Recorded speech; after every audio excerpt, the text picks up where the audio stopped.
Good evening, gamers. How's it going? Welcome to the stream. Uh, Unsurprisingly, we're playing D&D tonight, but we are going to play a brand new card. Also, I'm realizing, let me know if there's a lot of noise you can hear in the background. I can close my window. I didn't think about that before now, but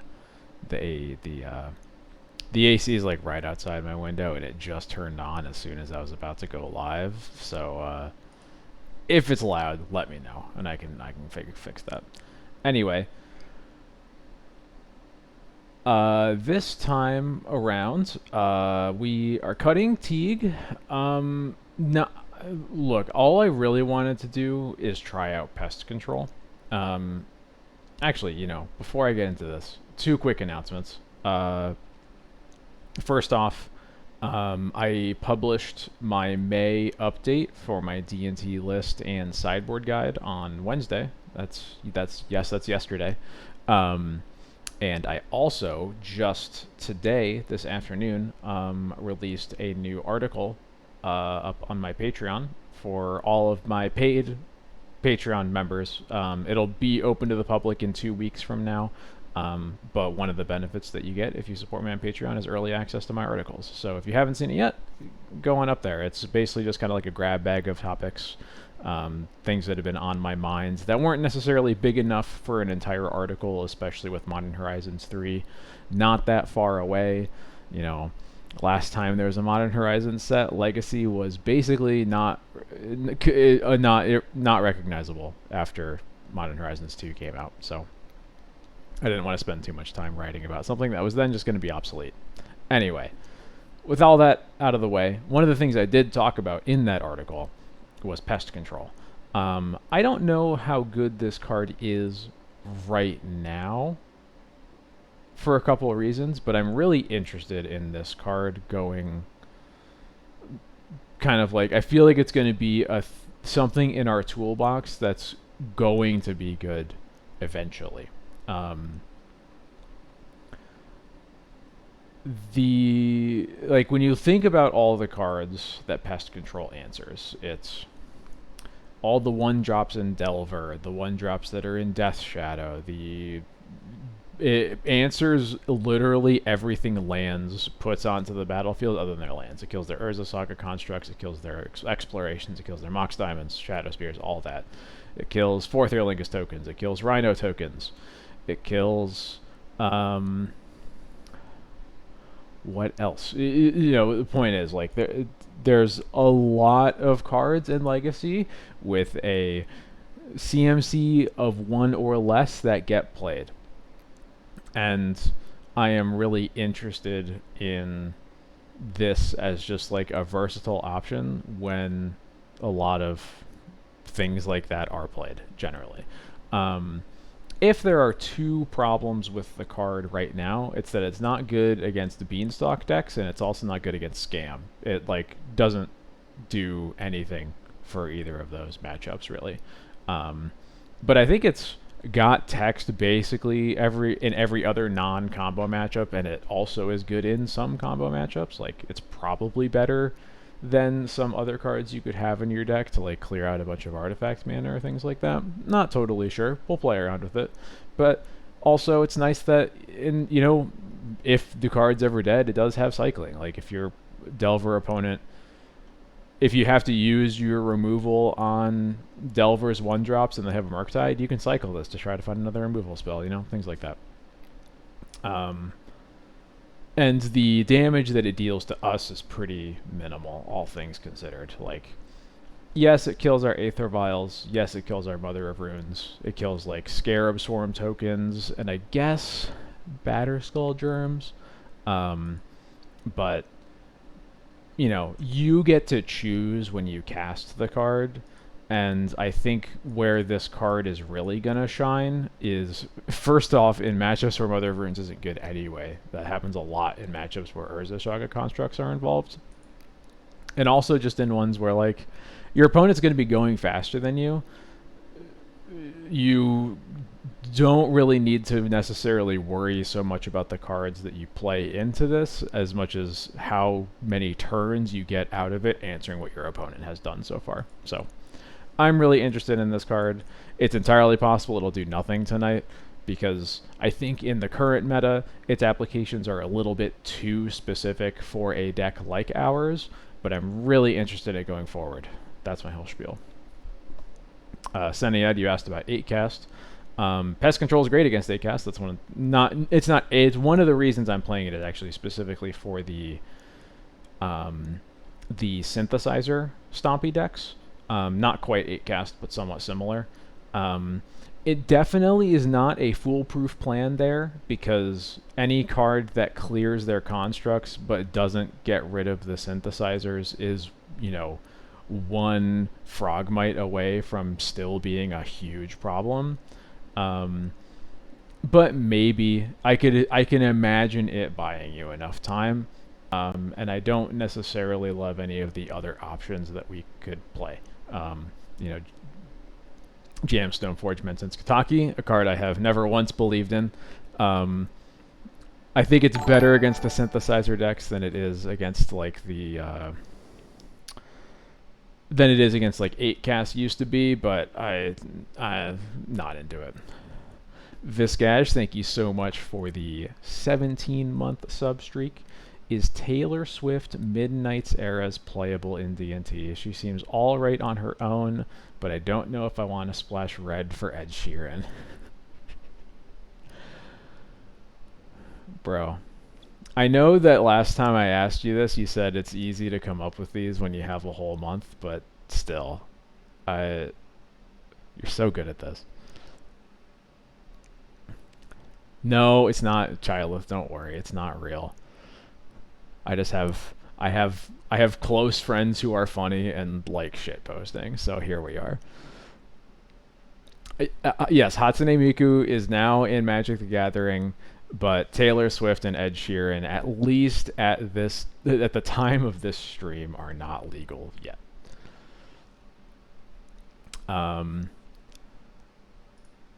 Anything else I wanted to say? I don't think so. We're going to try Pest Control. I cut Gaddock Teague for Pest Control just to simplify the choices. It wasn't really well informed. I just want to play multiple Pest Controls so I have more chances to cast them. And it was easy to just cut Gaddock Teague and be like, well, if we hit a Gaddock Teague matchup, damn it. Whatever. We're playing a league, not a tournament. It's fine. And yes, Jared, I do work for Orkin now. Killing all them bugs. Well, if my opponent is playing Reanimator, that is definitely not a matchup where Pest Control does anything.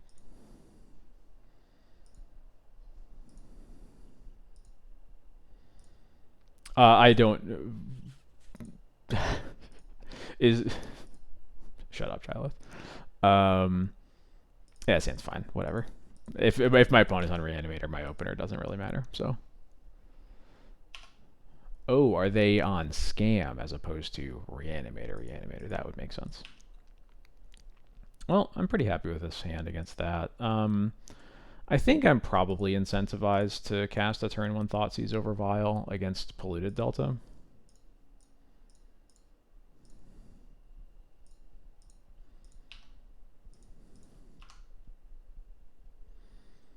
Undercity Sewers. Are you going to daze me? You going to daze me? Yeah, Grief in the Yard. Yeah, this looks like a daze. Okay.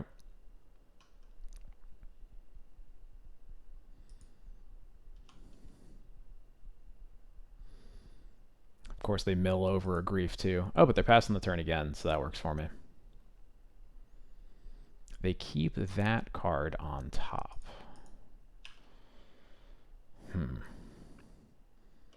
If I had fetched a Scrubland with this, then I think I would be pretty happy to just Wasteland, but I don't want to not have Swords to Plowshares up here.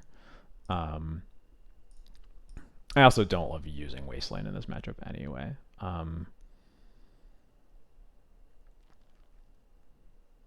I kind of like just jamming Stoneforge here. Yeah, I'll do that. Means if they reanimate anything, they basically have to do it on this upcoming turn.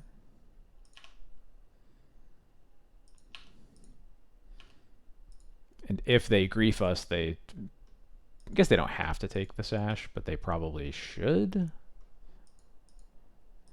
I guess it's possible they take the swords. No, they're just, oh, wow, okay, deal. This is excellent for me.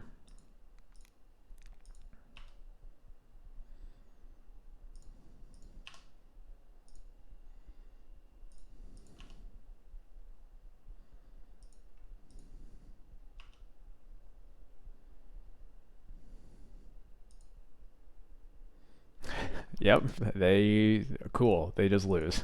Got it. Okay. Lion Sash is broken. Confirmed. Alright, we bring in a whole bunch of graveyard hate. I don't like Skyclave at all. I don't like Jite at all. I don't like Lauren. And what have I been doing? Oh, yeah, I've cut the Thalias, and then I just need to make one more cut.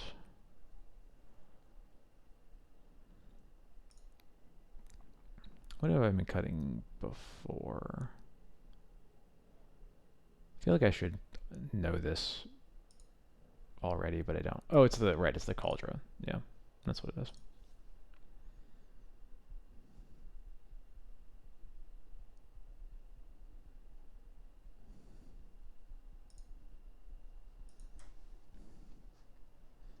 To the surprise of no one, this is a really good formal wear matchup.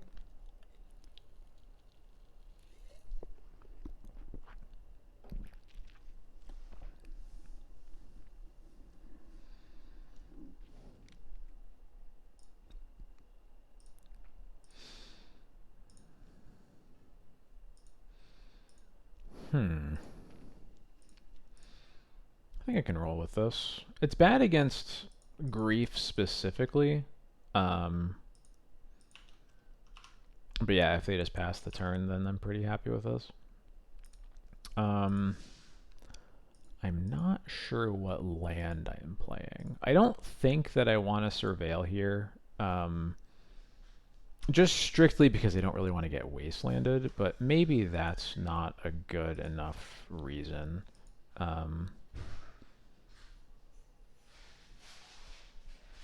Yeah, I'm going to play Prismatic Vista. I need to blackmail Todd Howard and we'll get formal wear on Magic Online. God, I hope so.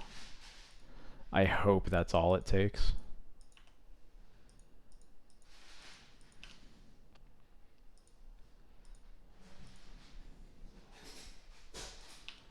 Voidwalker, you got it. Oh, I should have cracked this Vista in response, but oh well. It's not really gonna matter.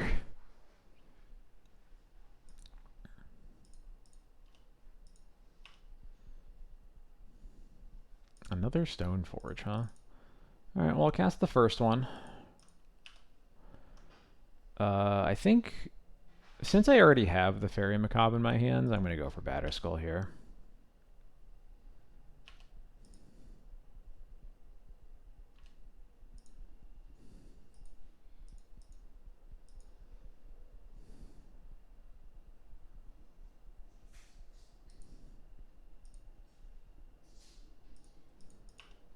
Brainstorm resolves.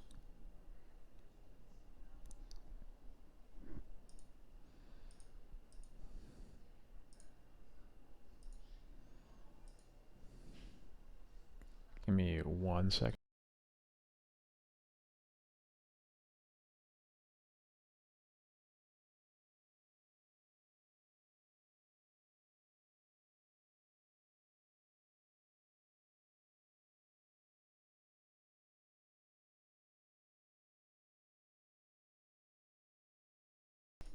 I'm back.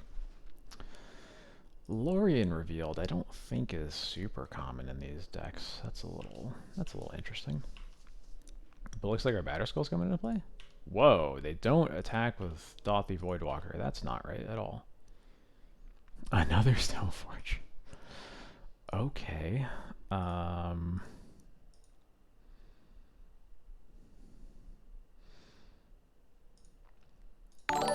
I am going to wasteland them so that they can't hardcast a Grief. Inert Materials, thank you so much for the Prime sub. How's it going? I am technically not chat, but I'll answer anyway. I'm doing pretty well. Welcome home. I have actually been playing Fallout New Vegas lately for the very first time. I am enjoying it more than I thought I would.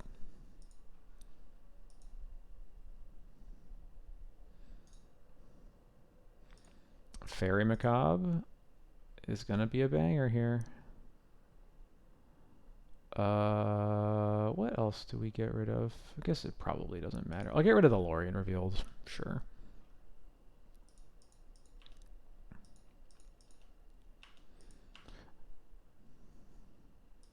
Look, the only reason I didn't think I would like it is because Fallout 3 was garbage.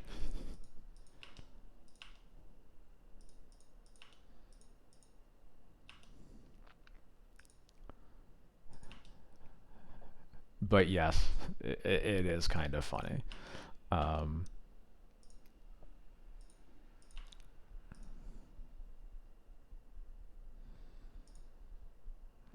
What do I want to do here? I think I'm just going to cast another Stoneforge. Yeah, I'm just going to get Lion Sash here.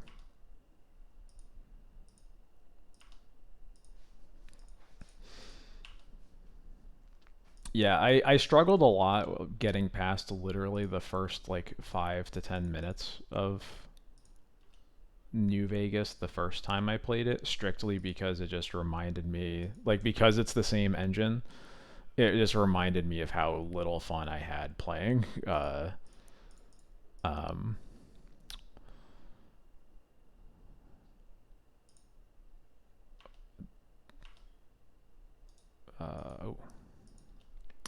How little fun I had playing Fallout 3.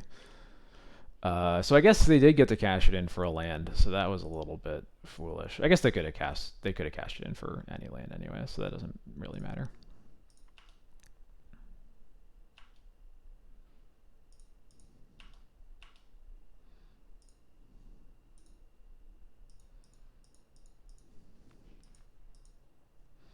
Sacrifices a creature token. No. We are getting scams, although we have not been like targeted with a spell yet. So going pretty well for us so far. I did not pick the Weird Wasteland perk, but I've heard that it's pretty fun.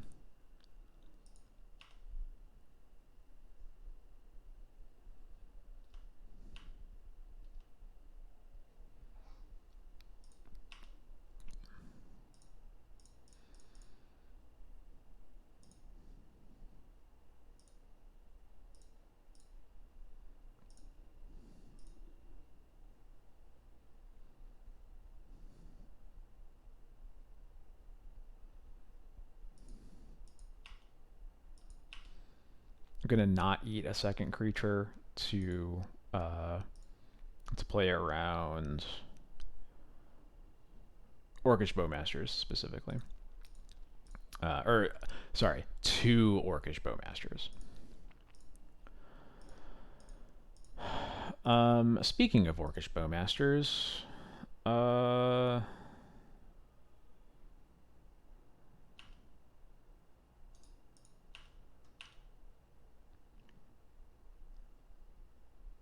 yeah, okay.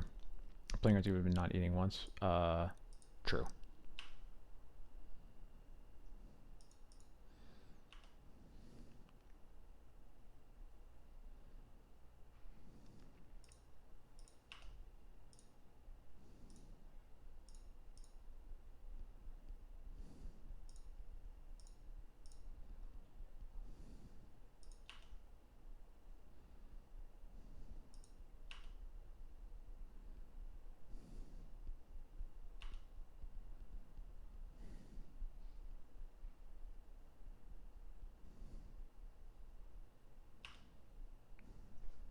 Okay, sure.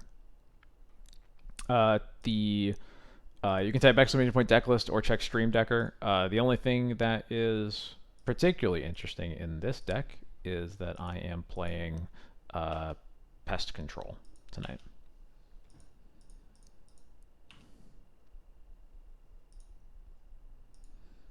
Given that card, good old try. All right, yep. Well, a nary targeted by nary a single grief.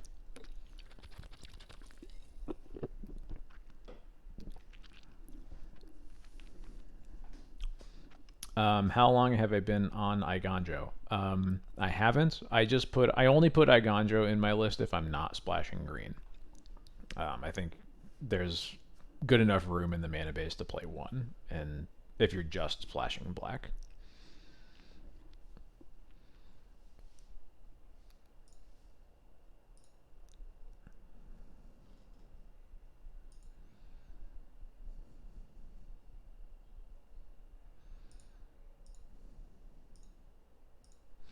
My opponent is duo queuing a sealed league. What a maniac.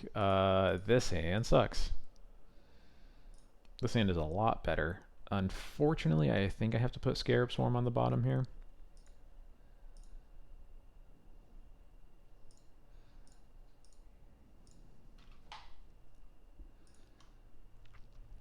My opponent has mulligans to 5. Well, hopefully this Thoughtseize ruins their life. In the game, not their real life.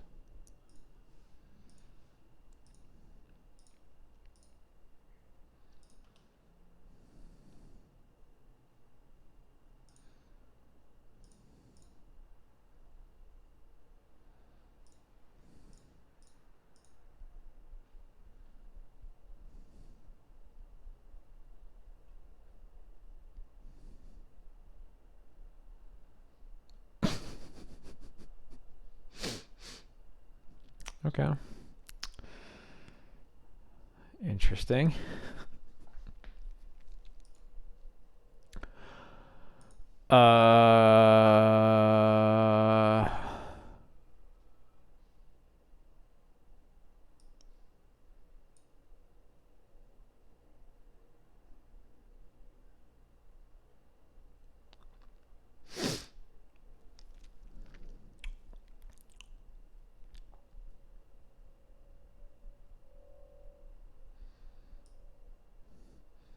I'm just going to do this on the assumption that my opponent is doing something broken.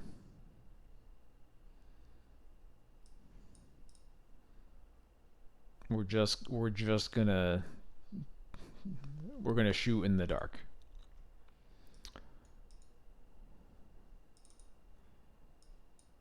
There, how about that? In terms of mulliganing, I'll pretend it's not in my deck, but I feel like scooping to a turn one thoughts. Obviously, it's a mull to 5, but like you gotta be like a really fragile deck for that to just be like insta scoop.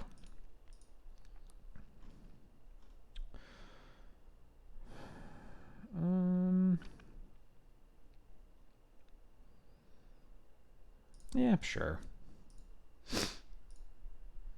I just noticed they have 61 cards in their deck. Currently thinking about what the possibility of it being oops all spells. They're mulliganing to 4 now. Time to get compliments on another Swords to Plowshares. Alright, let's see.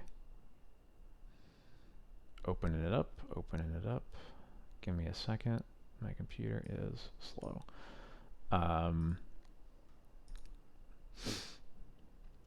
I don't think that I had seen. Is this a? I guess it must be a pretty new one, given that it's this high up. I find I don't necessarily see the flavor link, but this art is very charming. It's like right out of it, like a children's storybook. I like really like it. I don't know. I would be very charmed if I saw this in person, honestly. By a storybook artist, that makes sense. My opponent plays a turn 1 Leyline of Sanctity after mulling to 4, and then doesn't play a land. Got it. Heard.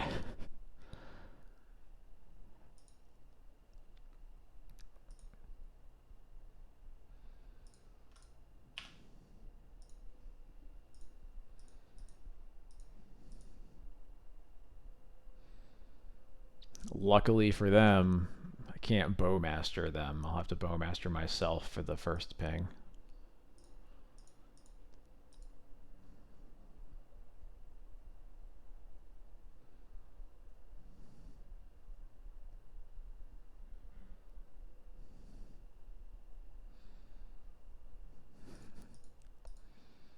I really hope I draw a Thoughtseize the turn after I lure in their Leyline, though.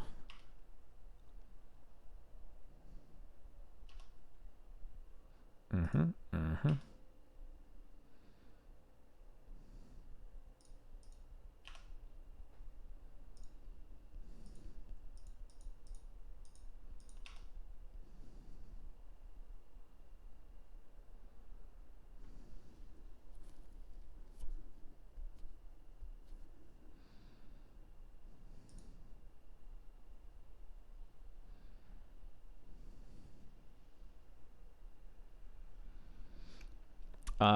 Oh yeah, I do also think Oops is mostly back to 60, but there's just not a lot of 60 card decks out there anymore. I don't know.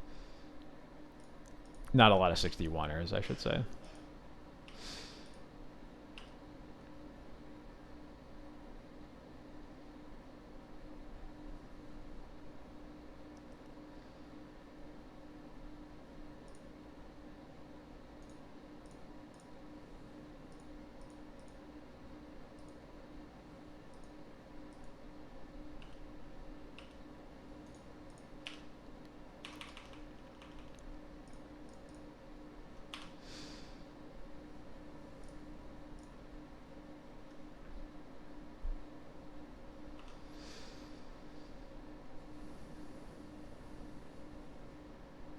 It's Oops.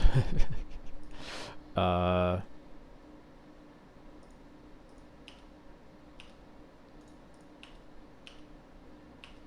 yeah. Um, Vindicate your land.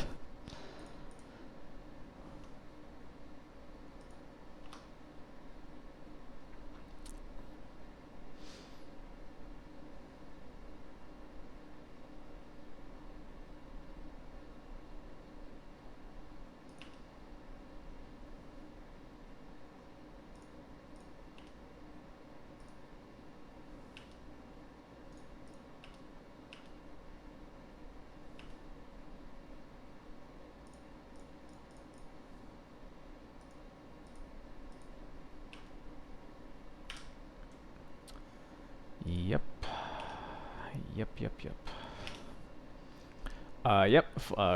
Wisping tapped DFC lands comes up more than you'd think, honestly. Especially since Muxus and Moonstompy tend to play it. Okay, I am like, I want to say like 95% sure that ended up being Oops, even though we never really saw what they were up to.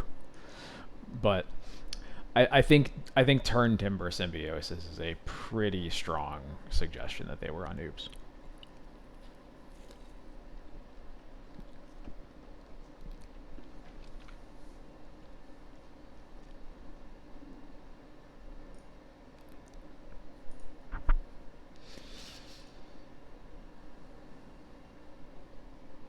What am I drinking? I am drinking a Dr. Pepper, no sugar. I'm not sponsored, but I would take a sponsorship if they wanted me to.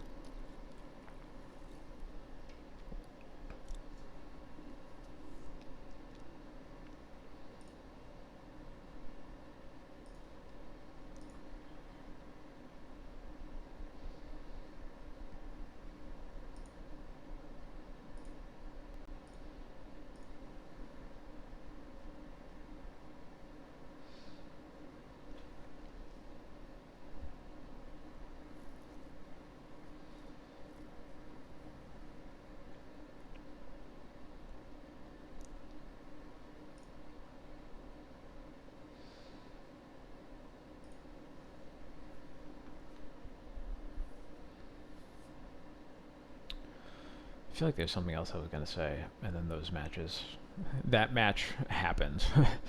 That's all I can really say.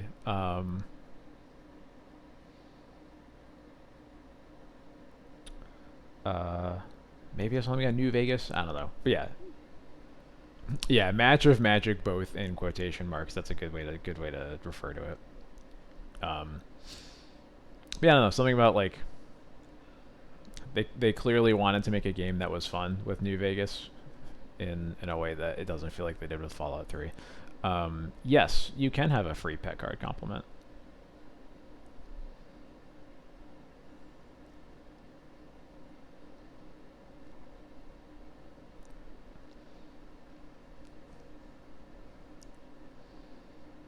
I feel like as my wife, mod, and editor, it is only fair. Triumph of St. Katie. Oh gosh, that card. Yeah, like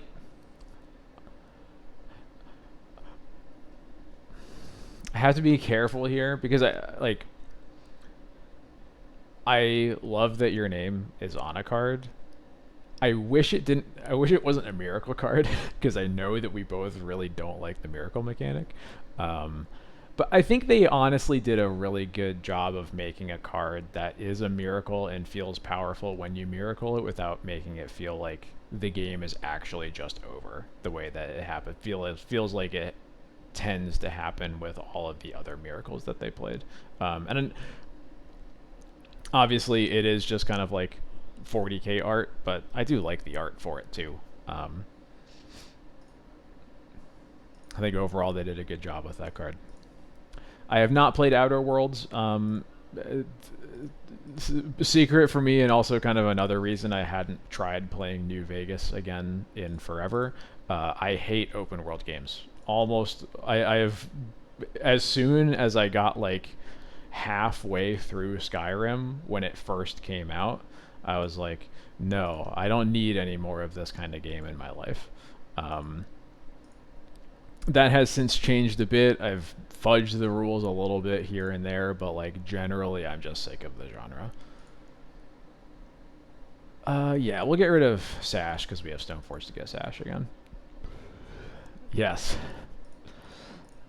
Yeah, marry someone with the same opinion of open world games as you. The other genres don't matter. Just make sure open world games. Hey, what do you know? Alliance Sash came back.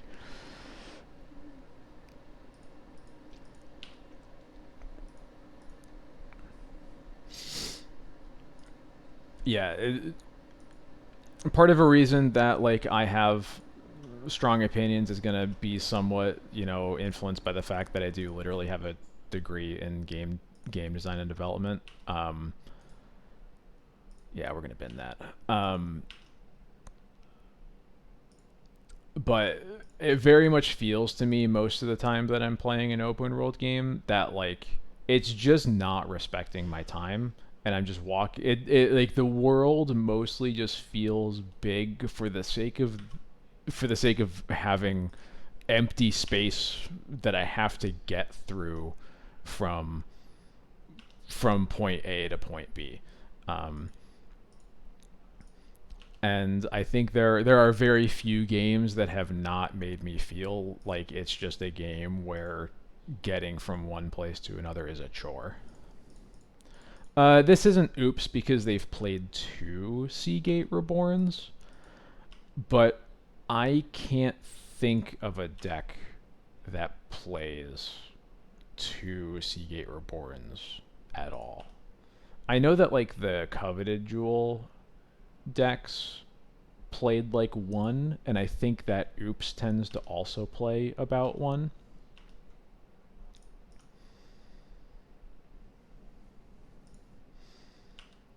Aeon Bridge. I have no idea what that is, but maybe.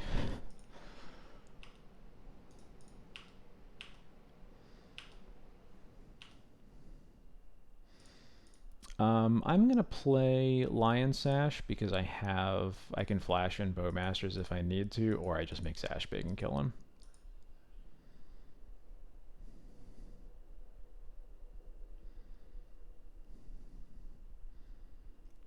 Force pitching Omniscience. Okay, it is Omnitel.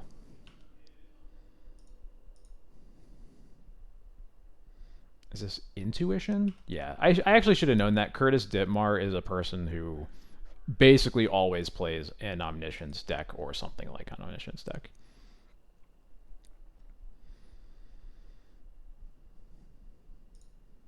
There you go. You get a show and tell.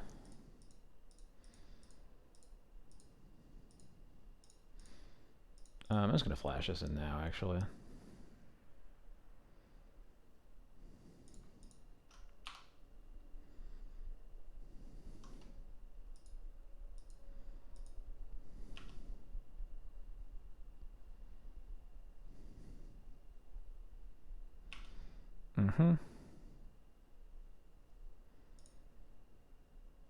This has to be like Omniscience into Emrakul, basically. They can only draw so many cards because of the Bowmasters that's in play.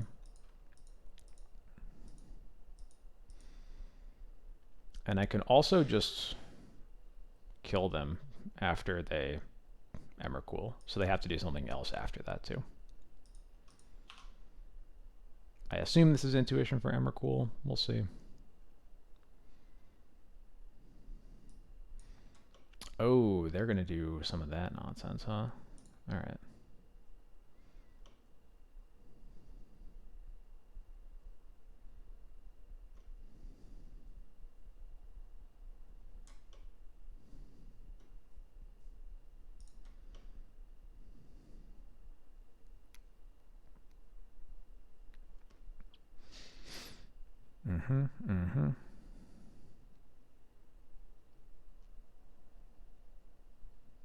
This explains why Mystical Teaching, why they forced this Ash, I think. Intuition and Drawn from Dreams. Stuff is happening. If only I had a Thalia. This is also a good Teague matchup, unfortunately, but what are you going to do?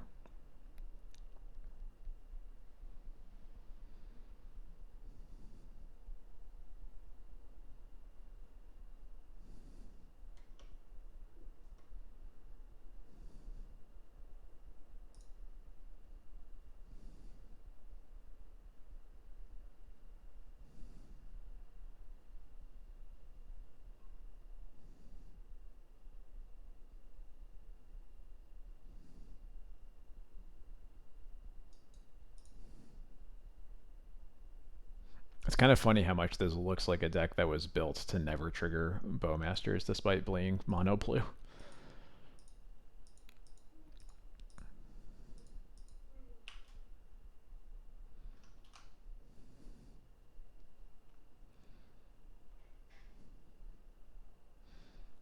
Hey, Romario, how's it going?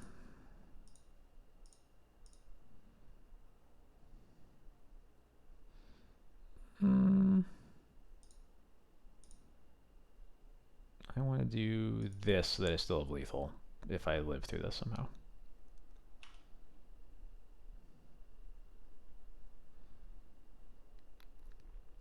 Yeah, okay. Just another Emrakul. Got it. Okay. Heard. Cabal Therapy is going to be good. Containment Priest might be okay. I will bring in Lauren, and I think there's not really a reason to bring in Rest in Peace, right? The only reason to be even thinking about it is because of the mystical teachings, but they can't. Omniscience doesn't work on teachings from the yard, so no. So I'm going to cut the Swords to Plowshares for sure. And then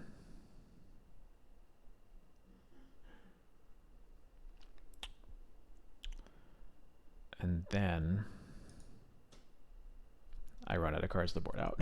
That didn't take long. Is Pest Control better than Umezawa's Jite? Probably. Is Pest Control better than Skyclave? Probably.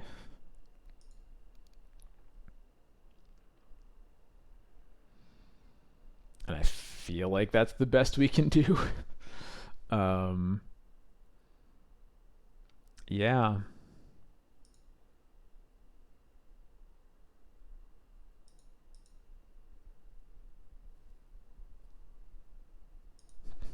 Yeah, there we go.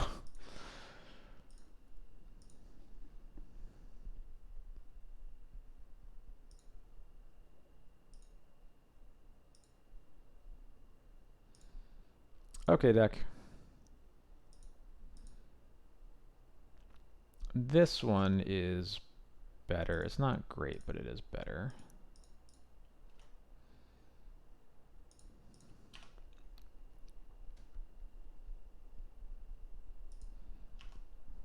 Yeah, Charles, I don't know if you know this about Hear Me Out, but it's usually followed by something that no one should listen to. Not only when you say it, but when literally anybody says it. Yeah, they'll never beat it.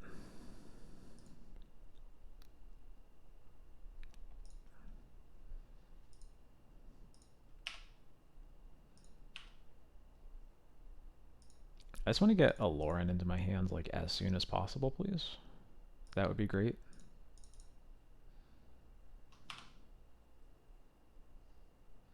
Thalia lives. I'm very happy about that.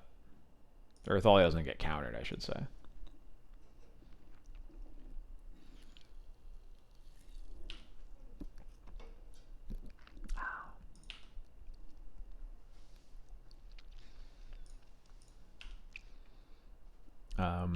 Wisp in my hand, honestly, is pretty good here as well. As a way to, like, live through an Omniscience turn.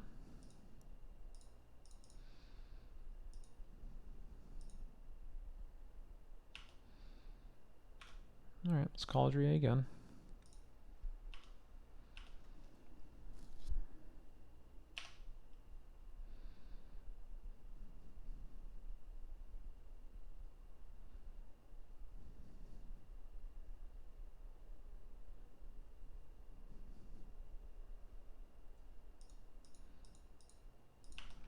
You got it.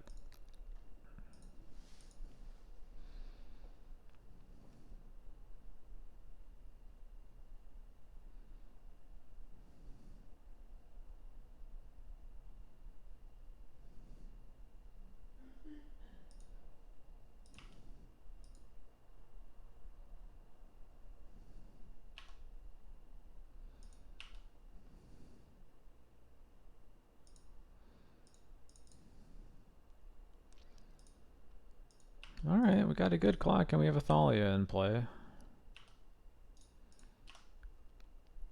And if my opponent is just trying to play a land and then cast a show and tell, then they're dead.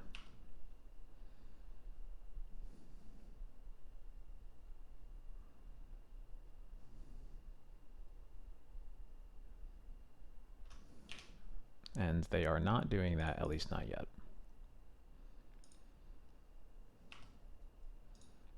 Oh, I would love to keep Recruiter on top of my deck. Yes, please.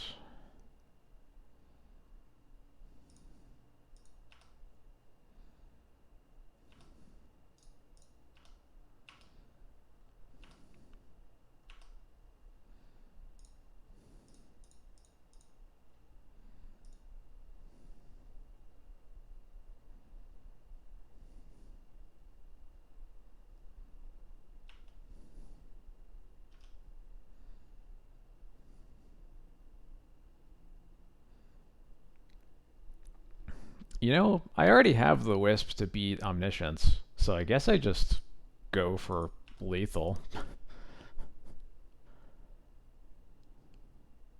I'll just cast Bowmasters in their upkeep.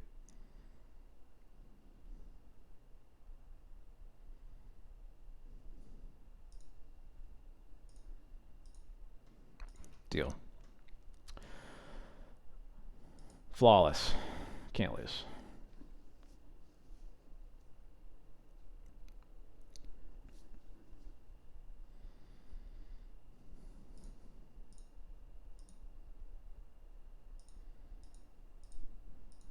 This one's kind of a banger. Yeah, I'll keep.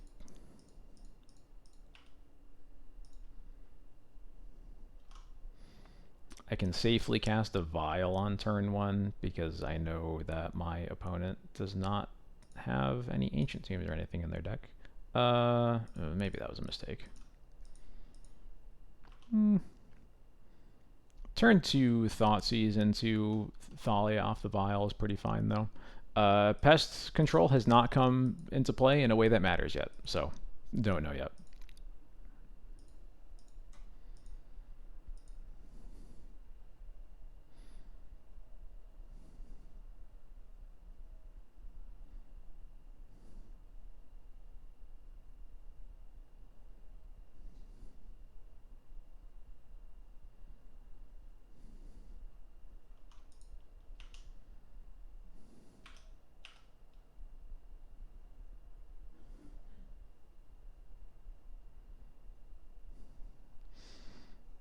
So I could just cast a Thalia, or I go for Thoughtseize. I think I'm going to go for Thoughtseize here. I just took Teague out. It should be in the Stream Decker. The cut for it was not based on anything other than just making room for it. So don't think too hard about the specific card that I cut. Just to be clear. The pitch and Omniscience, yeah, okay. I just wanted to play at least 2 copies.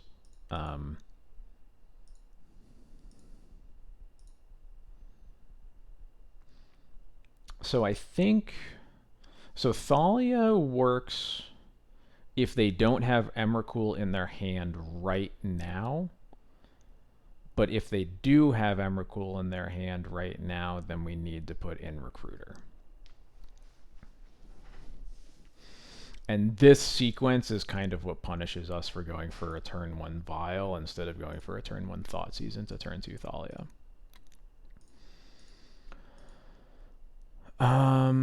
I think that spells are going to be more likely than Thalia. Or spells are more likely than Emrakul. So I'm going to go for Thalia. Because that's just kind of how Omnitel tends to work. Is you play Omniscience, cast a bunch of spells, and those spells find you. Yeah, perfect. They find you the Emrakul you're looking for.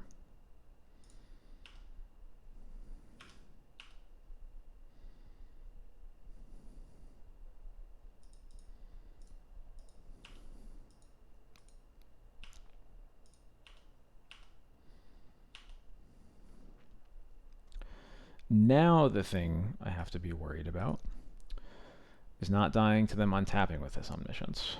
And I'm not sure what my best bet is here. I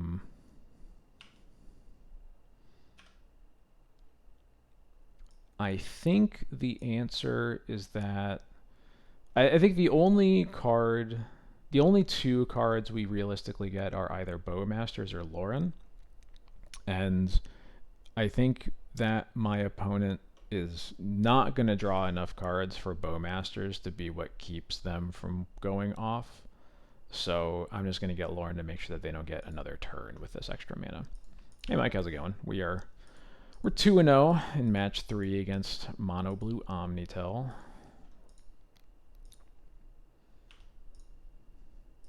Been a weird set of matchups tonight so far. It was, I guess, first one was Rescam. It was just funny matches because like nothing happened. Oh, Dress Down ruins everything. Gross. I hate Dress Down. And then what happened after that? And then I played against Oops.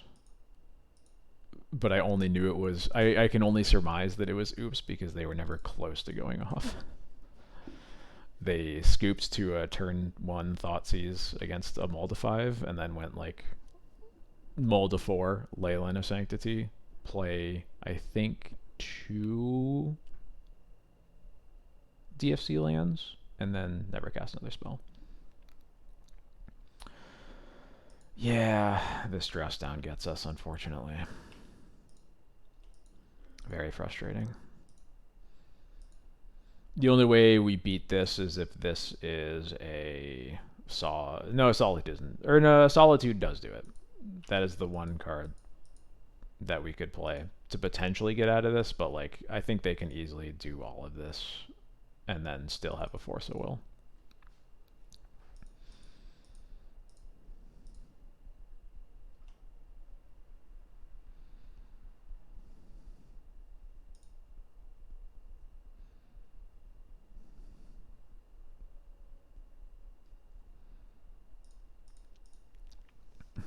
Rough matchup to not have Gaddock Teague, honestly. Although I guess again, Dress Down. Dress Down just tends to make a lot of our choices not matter, unfortunately.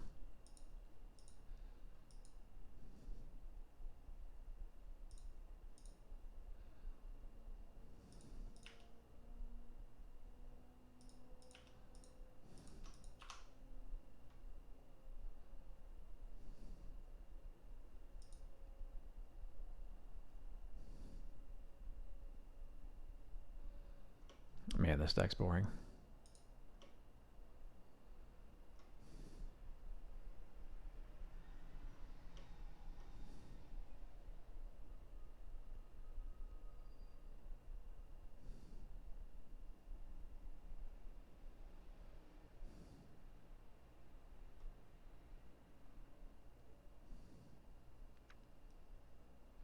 Yeah, alright.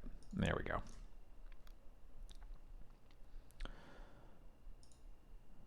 Curtis Ditmar beats me.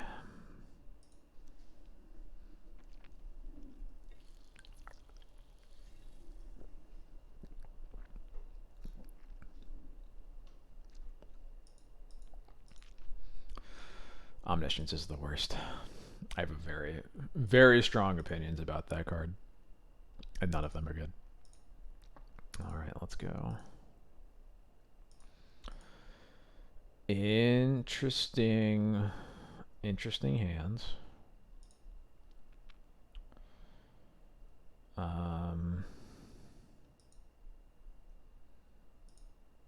Stone Forges are pretty good, but I don't necessarily think it's good enough to have two dead cards in my hands.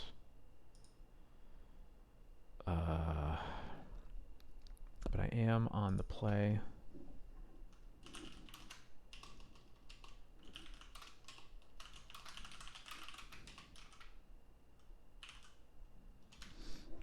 This is one of my frequent stream watcher and Twitter follower we are playing against. I have no idea what she plays. I think she, her. Don't remember for sure.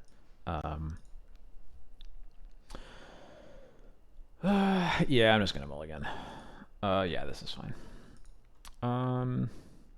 Put a Wisp back because it's the least consistent card.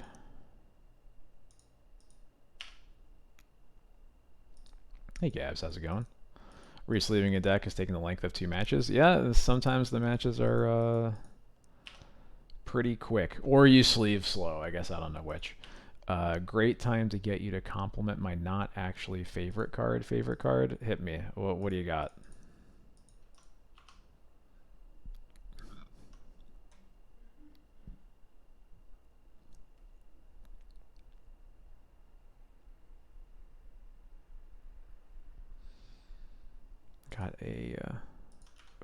Got dazed off of a meticulous archive. Uh-oh.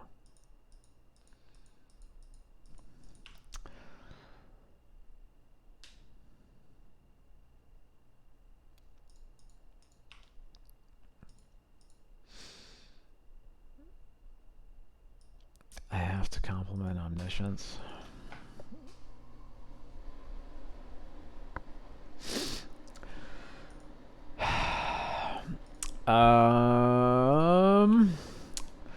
Don't know if I can do that. Let me think about it for a minute.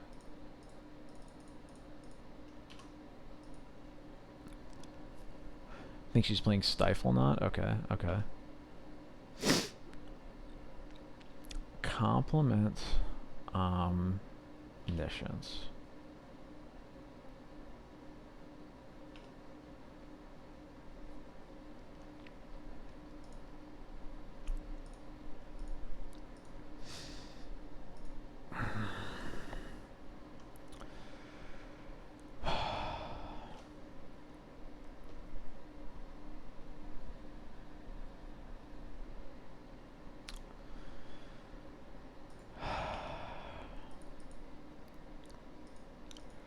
It's a good thing Stifle Knot is like a really bad matchup, so I don't have to think about this game.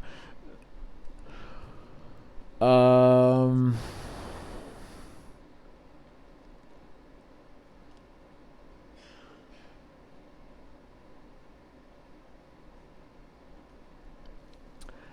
there was a time in history where omniscience frequently killed using Release the Ants. I think that's funny. I think it was very funny when you would wish for Release the Ants, which is a card from Lorwyn block and has the incredible mechanic Clash on it. Omnidor Thragfire, I don't know if I would call it a cool deck, but it was a very funny deck.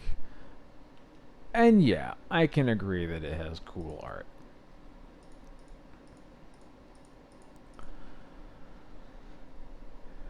Ow, that hurt. Okay. Yeah. So this card is like extremely hard to beat, but we're gonna try.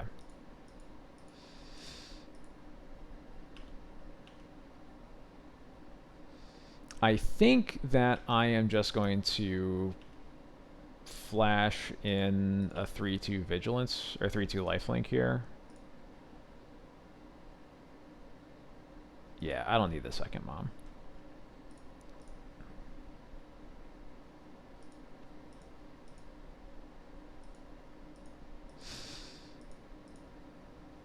Okay, Force Pitch Force on that, sure. Yeah, this matchup is I don't like it. I've only played it I think like three-ish times total. It's not fun. It's just it feels like they are very much pre-boarded against you. You really just need to have like a ugh.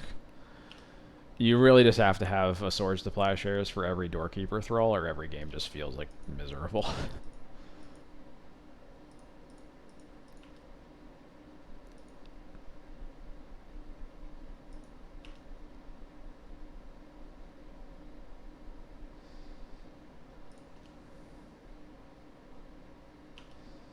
We are currently graced by a lack of Phyrexian Dreadnoughts at the very least.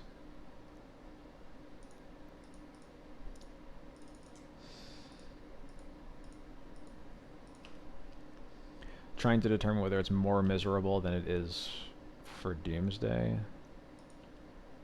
Do you mean Doomsday against DNT or Stifle Knot against Doomsday? I'm assuming you mean Stifle Knot against Doomsday.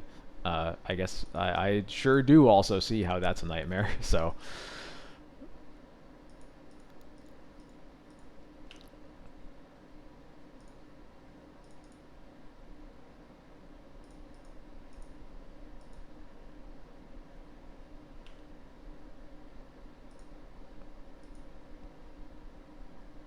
It's gonna be Hardcast Force. Ugh.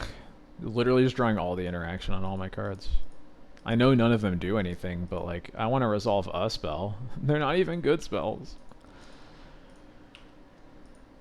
Ugh. Oh, let's go.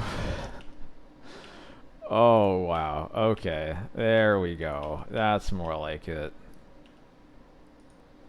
One of the only answers to this stupid card in my whole deck.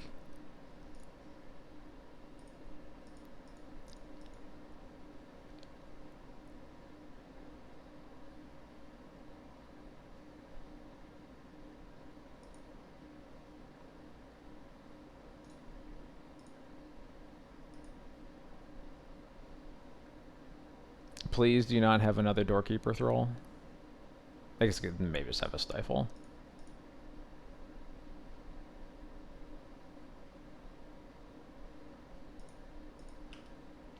Okay.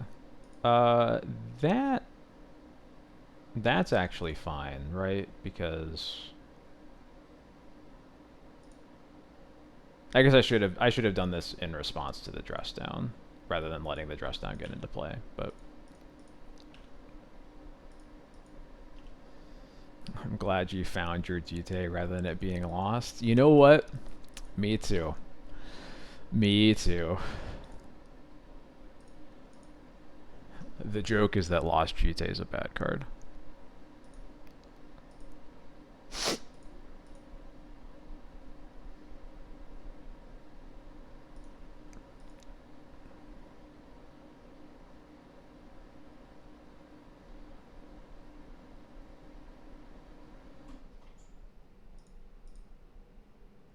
Annoying. Okay, one card cannot answer Lauren. So I think we at least have that going for us. Could be Stifle, yeah, that would be the one thing. But if it's Stifle, we can also just cast Lauren again literally right away. So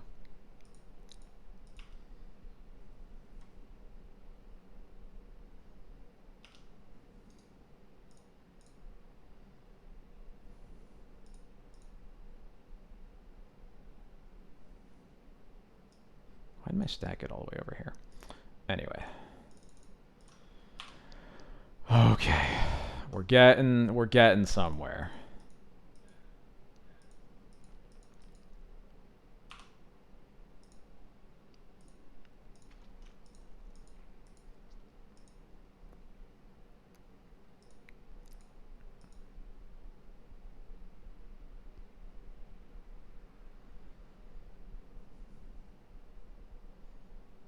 Damn it. It's annoying to me that a deck like Bant Stifle Knot can still also play Wastelands. Oh my god, I'm so good at this game. Jesus. Alright.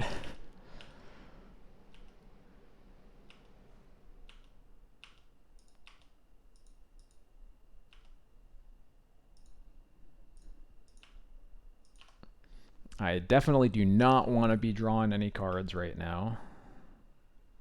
Oh my god. Don't really want to draw lands either, but at least we get to finally surveil with this one.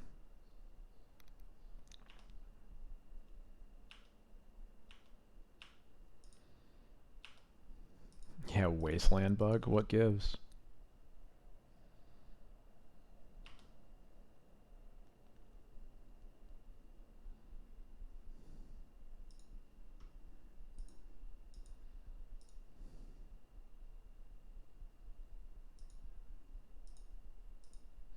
I'm not doing it because I'm extremely ahead right now. I don't want to give my opponent more resources to get out of this.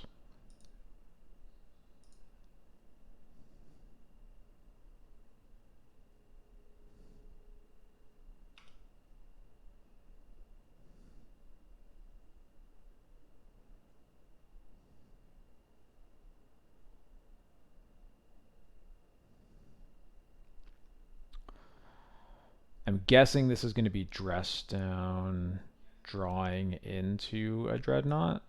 Is there anything I can do about that? I could draw. I guess let's surveil. Let's start with that. Cool. I don't have to do anything. Got it.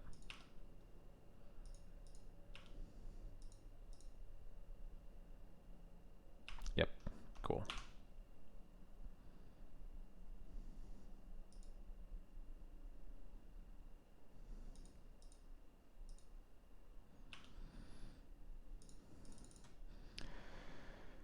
Whew.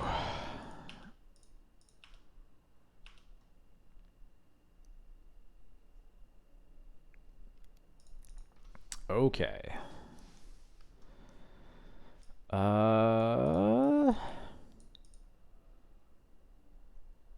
Yeah, I mean, it only answers Dreadnought, but that's the only card we need to answer. So kind of the same thing goes for Battle of Bywater.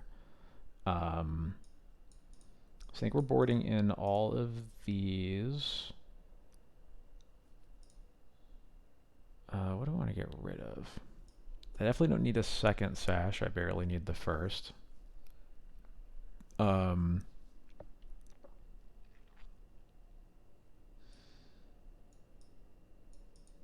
Probably just getting rid of Thalia's. Right, they do also have Uros. Yeah, I do have to remember that. There we go. That's what the first sash is going to be for.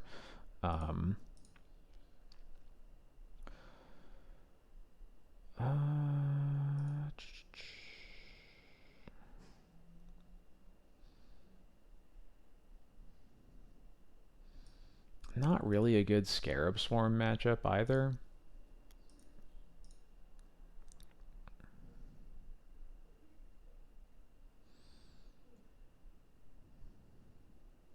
It's not really a good Batterskull matchup either, so maybe that's what it is. Bowmasters don't do much, but it's a clock, and it is theoretically a way to deal with Doorkeeper Thrall. I don't look at it as, I don't expect it to be a Doorkeeper Thrall answer because it has to be in response to a brainstorm, basically. But like, if enough things are like kind of going our way, there's a chance where that would work out.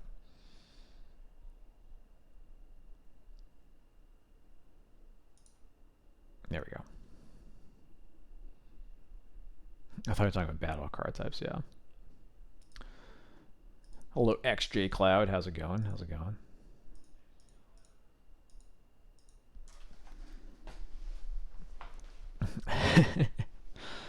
I like that Katie typed out what I said. I don't love this hand, but Iganjo secretly actually pretty good against Doorkeeper Thrall, so turn 1 Wasteland, huh? What does that mean? I think I just want a Wasteland back. Yeah. None of that.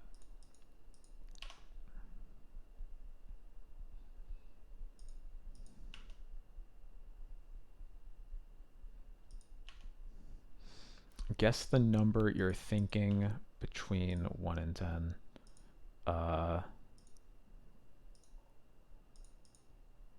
Yeah, let Katie guess.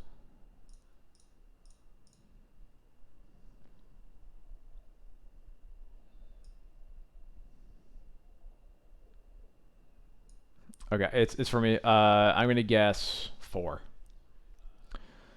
Get out of here, Doorkeeper Thrall.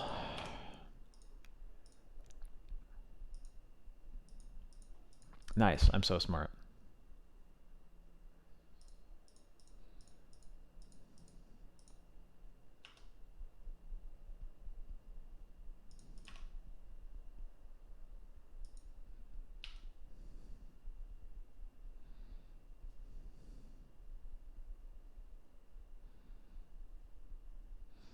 I am guessing that this is going to be dressed down into end step dressed down into Dreadnought. Hell yeah, Gabs. Thank you so much for the Prime sub. How's it going? How's it going? Thank you for the 3 months. 1 Dreadnought. Only 1 Dreadnought. Okay. Hopefully neither of the 2 other cards they've drawn have been a force or a daze.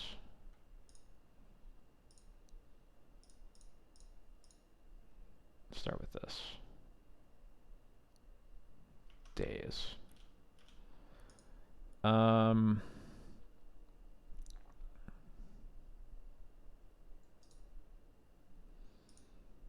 I think I just really don't want to take this much damage.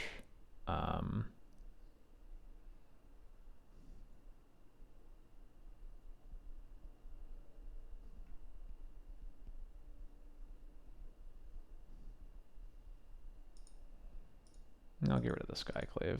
Skyclave's a little more flexible, but I think the possibility... Oh my god, Force also. Gross. The possibility of Lauren looping with Caracas is, I think, a little too enticing.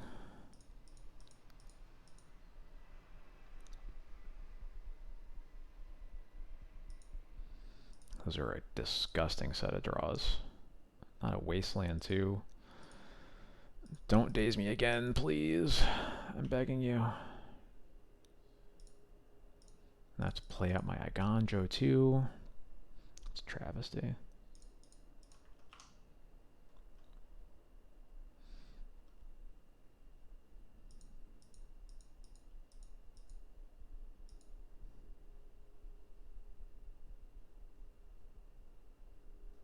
I wonder if the deck has a Savannah.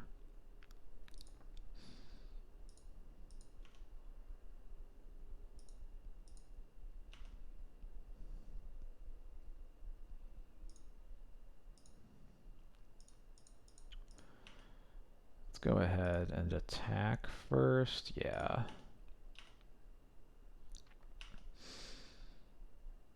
And then what am I getting with the Stone Forge?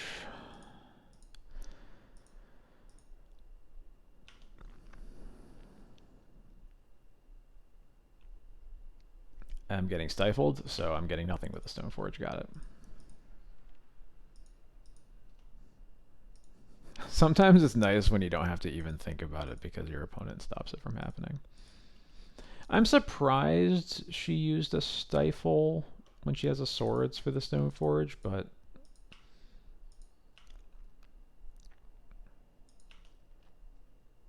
I don't know. I don't think it's necessarily wrong. Just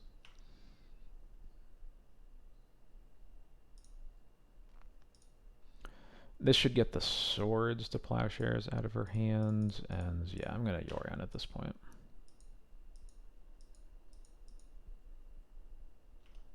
Yep, there's the swords.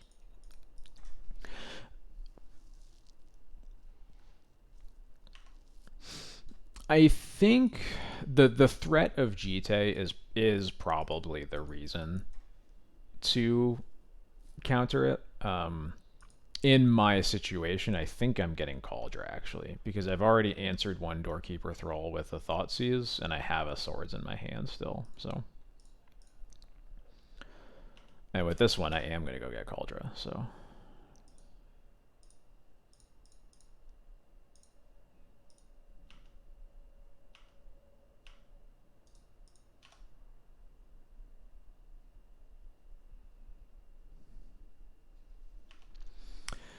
Have I played any paper tournament with 61 cards main deck in my life? I absolutely have.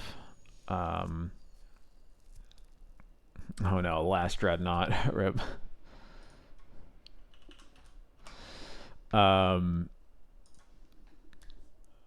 For at least a little while, a long time ago when I was first getting into the deck, it was before True Name Nemesis was printed. I had been playing a Sword of Fire and Ice in my deck. I say before True Name Nemesis because that's the printing of True Name was what kind of made it mandatory and a mainstay of the deck for the next like 7 years. But I played it even before then because the power of the card in a deck that just has so many creatures in it, so it was so easy to turn every card into a huge threat, was really powerful. And because I was still kind of new to the deck and wasn't sure what to cut, Sword of Fire and Ice was my Copium 61st card, basically, back then.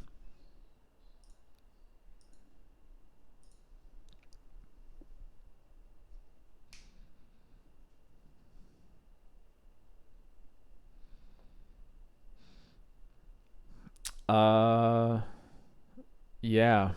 I mean, you would have to speak to that, but uh-oh.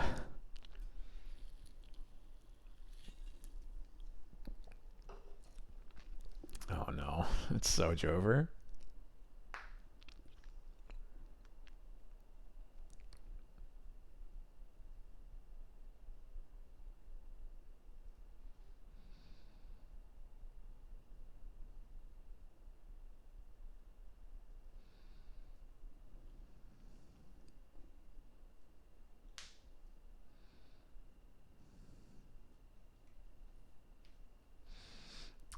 I do think I actually should talk about that match a little bit longer because I know we were talking about how I was feeling like it was kind of a nightmare. I think it is, but it is certainly worth noting how much easier it is to play that matchup when Doorkeeper Thrall is not in play. It's just hard for that to happen when there's 4 Doorkeeper Thralls in their deck. So this hand is kind of mid, but I don't know. Swords to Plowshares is a good card. Last seen, yeah, they are last seen playing Dimir Delver. I Yeah, they might be on something else. I don't know. I think this hand is like borderline capable regardless. And if it's Delver, then even better.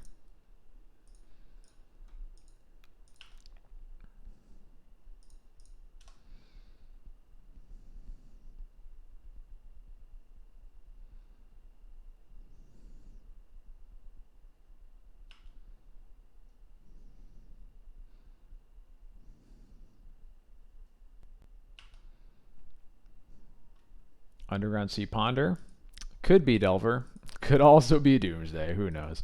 Yeah, this has been a pretty fast league.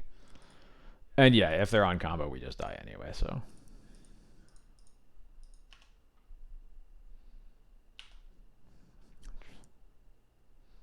truly, so many things that Underground Sea Ponder should be or could be. Thanks, Vile. You're right on time. Oh, my opponent casts a force pitching a daze. That feels so good.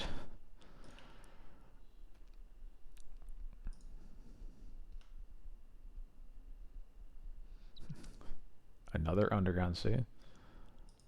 Him to Turok.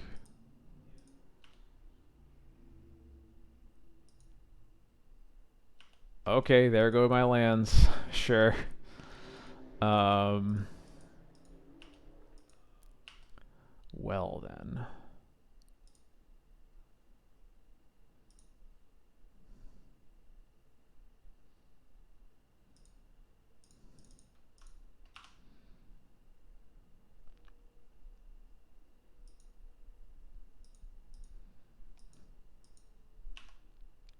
Toast. Get fucking destroyed. You're so bad at this. Of course, getting Bowmastered.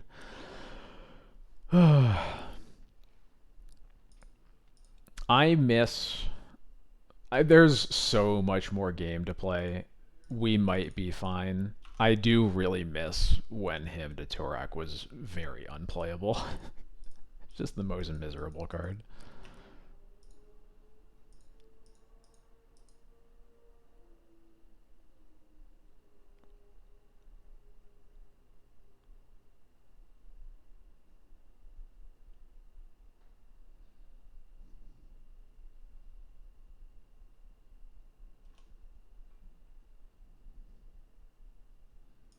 Okay.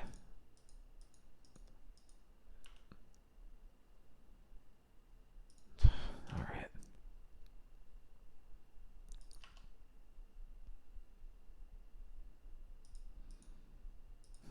Thank you for the exclamation point formalware. Much appreciated. Excuse me.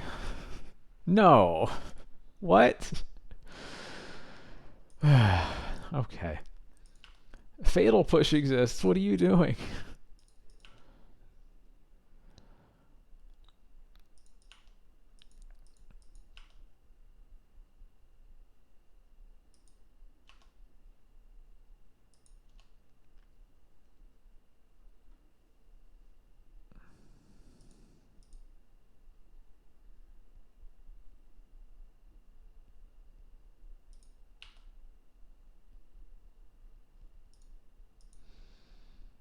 We're getting somewhere, but I don't want to tap this Wastelands because I just want to. I want to cast my Scarab Swarm. So.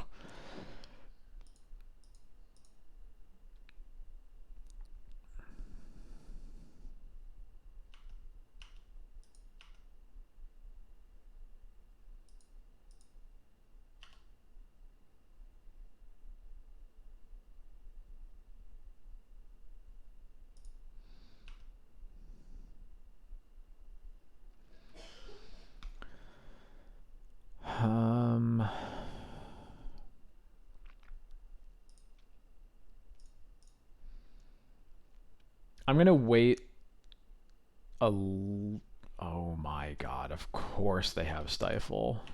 I should have known that that's one of the cards they drew. I knew it in my heart. Okay.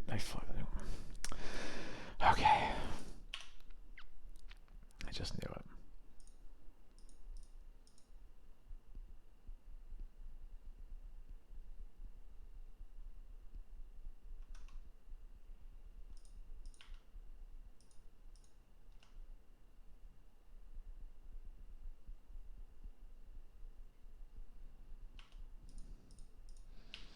They're still just holding up mana.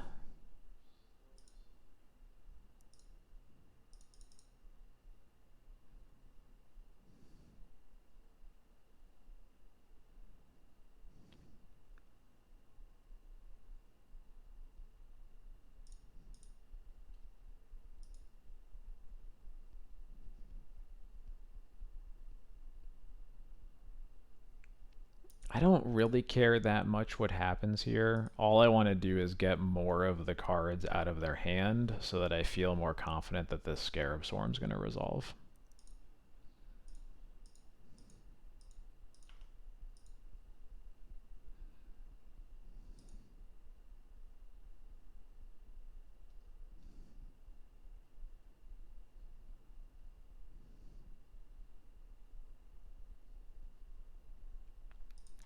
And confidence is currently low, just given how many cards they've had in their hands that they have not cast for multiple turns.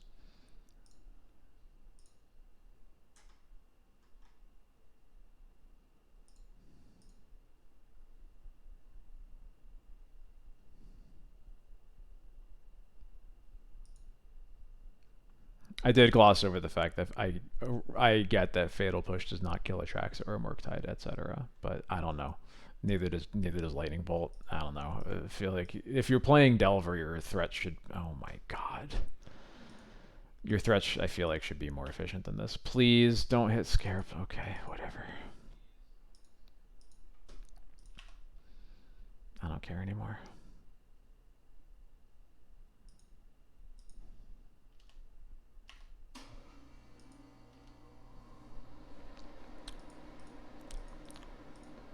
The funny thing is, I'm winning this race now. Might not even matter, but I'm still upset.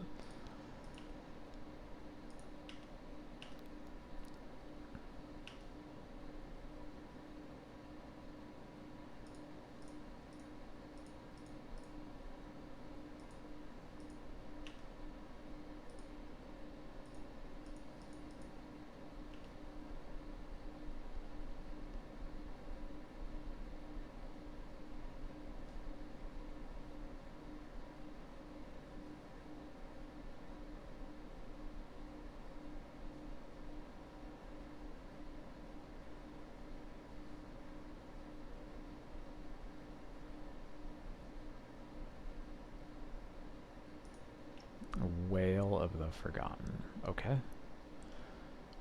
They are just doing the Ponder one? Yeah, okay. Well, Ponder, sorry. The strategic planning. They've been Island and Force of Will. Okay. It's one fewer force I have to think about at least.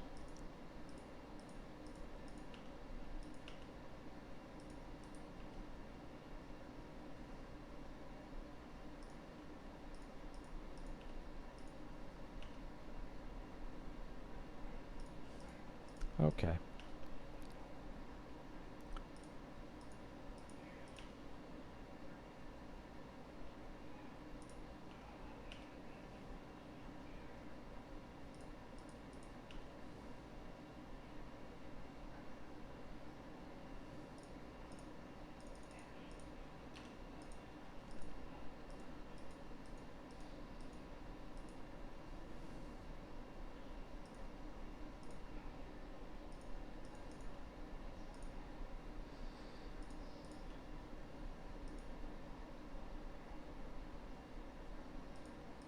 Brazen Borrower. Okay. That changes the math a little bit.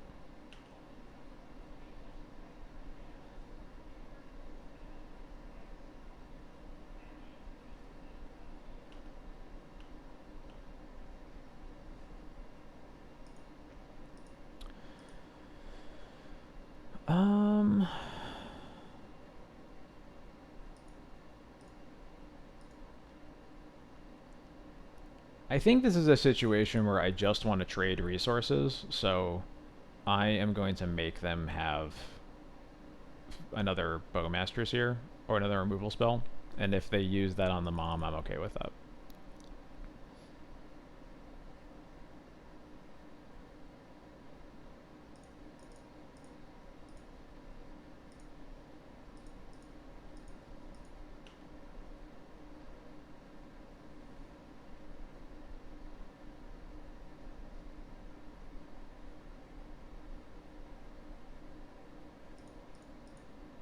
They do also have Fatal Push, okay.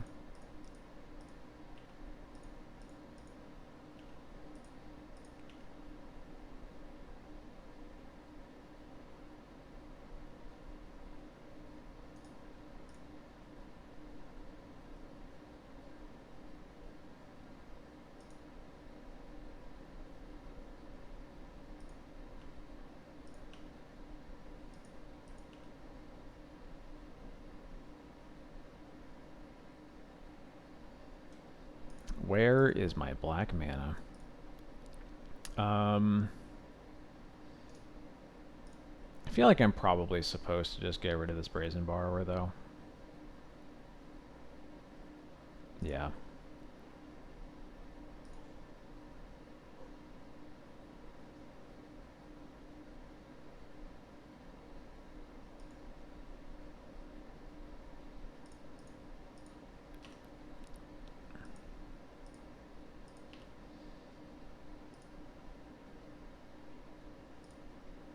Oh my god, stop.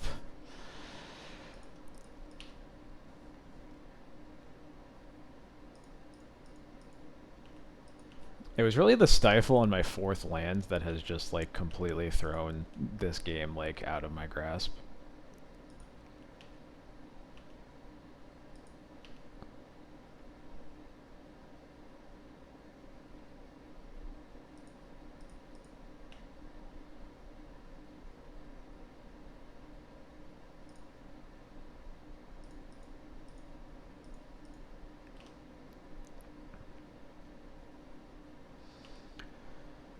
Okay, don't have the third stifle.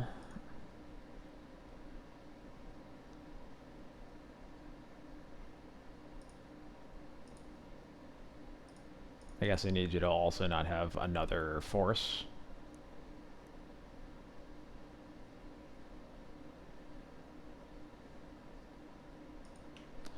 Yeah, okay. They really just had it all. God, that was so frustrating.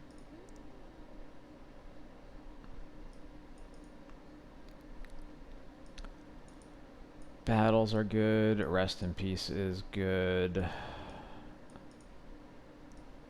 Isn't feeling like it's going to be a pest control matchup.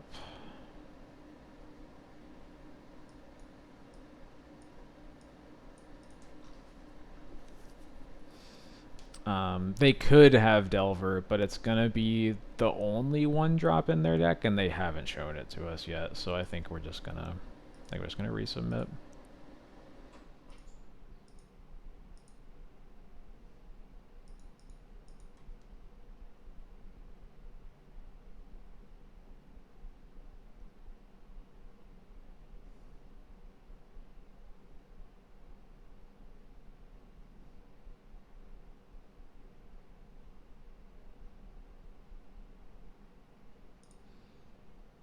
I would like to play first.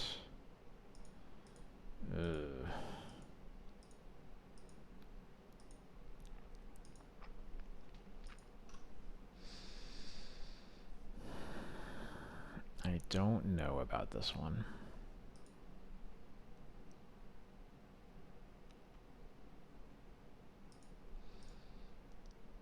Against him, this might be a matchup where we just keep most vaguely playable sevens. They didn't really put much pressure on us. We just like could not keep up resource-wise in the end. So I think I'm going to keep this.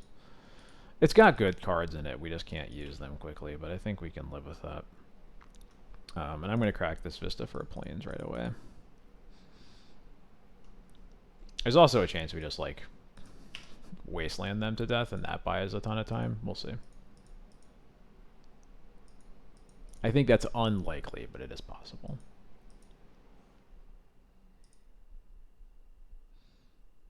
There is the Delver that was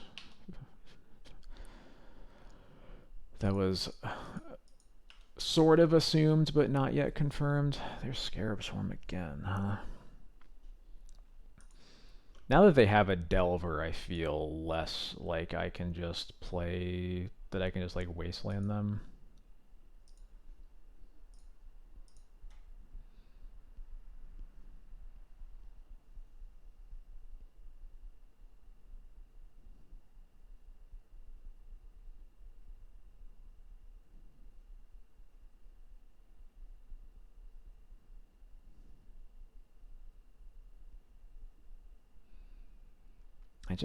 I need to be cast spells eventually. And I don't think Wasteland and Hope for Delver never flipping against a deck full of spells is a good choice. I feel like if we Wasteland, we're very likely priced into having to Solitude pitching a Recruiter, and that I don't like that exchange.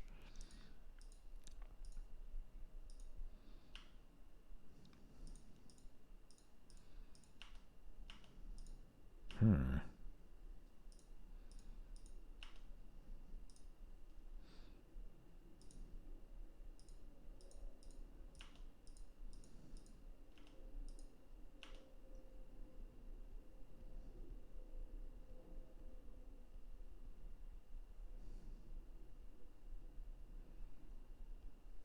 Now that's interesting.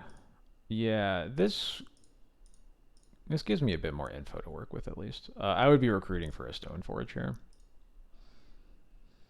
Actually, either Stone. I could see any of Stoneforge, Skyclave, or maybe even Bowmasters. If this was a basic swamp, I would probably be recruiting for Bowmasters. But oh wow, their hand is bad.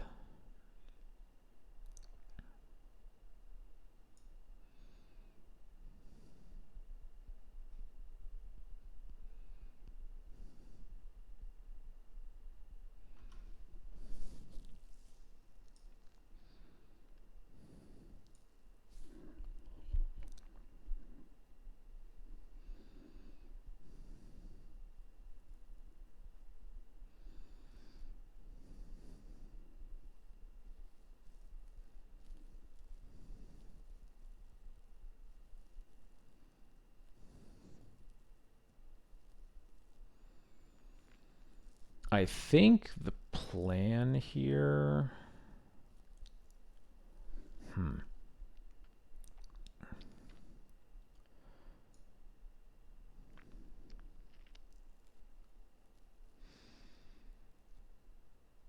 So there's only two realistic options. It's either Force of Will or Bowmasters.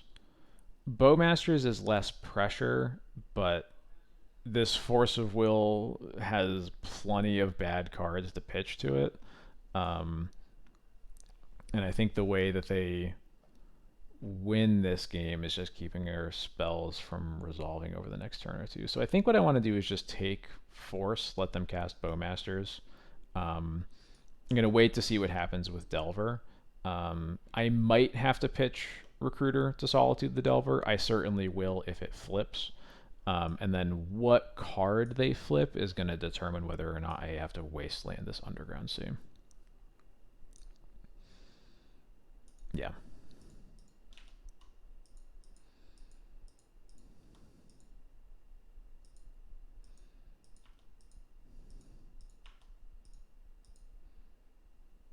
My opponent doesn't even cast Bowmasters. Wild.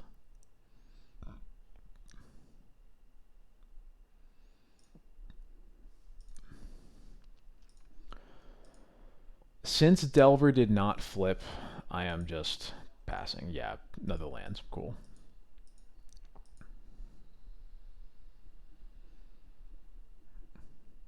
I guess him is kind of a bummer. We'll see what happens. Recruiter and Scarab Swarm. All right.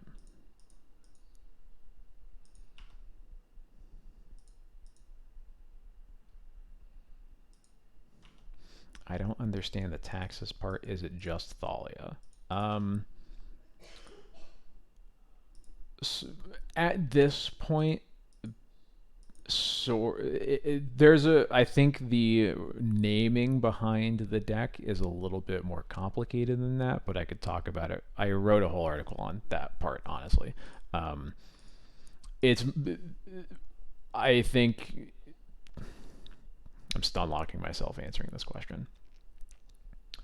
In terms of taxing effects, yes, Thalia is basically the only card in the deck that does that now. So I think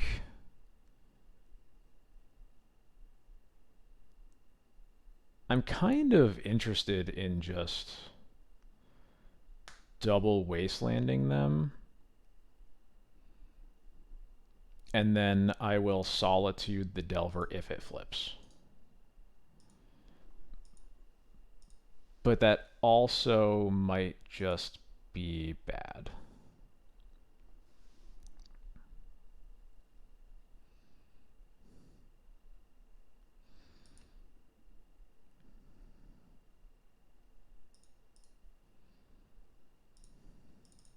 Okay, I'm going to recruit. I'm going to recruit for Stoneforge.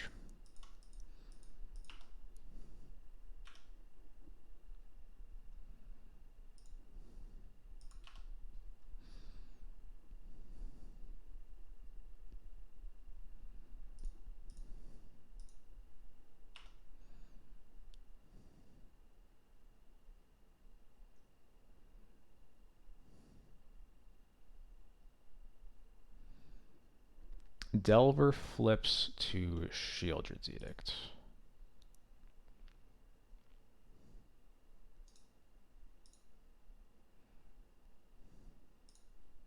I am going to get this Delver out of here.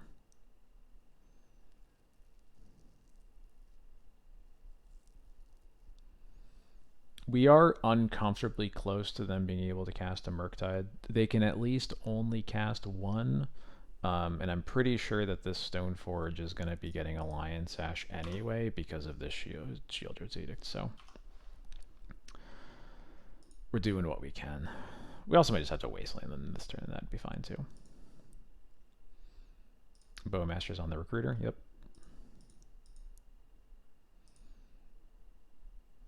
If I could get another land, that would be choice. Ideally a Plains or... well, that's kind of funny. In that case,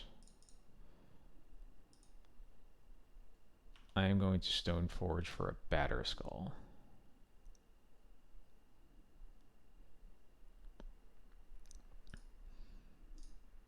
And I am going to Wasteland them off of the Shieldred's Edict.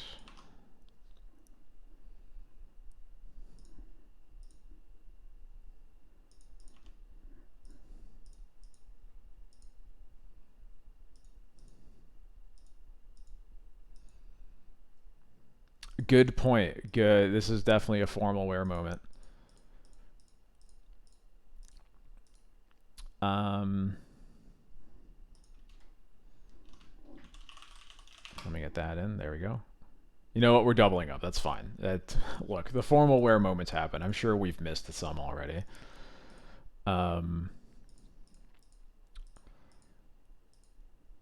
Do I want to just put the Sash in now?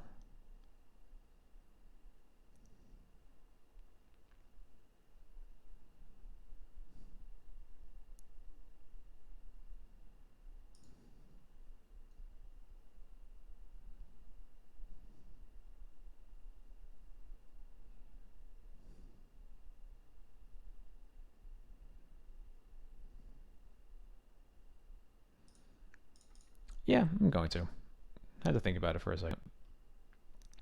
We're just going to put Sash in now, eat a land. That means that even off of fetch lands, they can't cast this Murktide. They can't answer the Sash with a Bowmaster because it's a 2/2. They can't answer with the Shieldrig's Edict because then they just sacrifice the Stoneforge.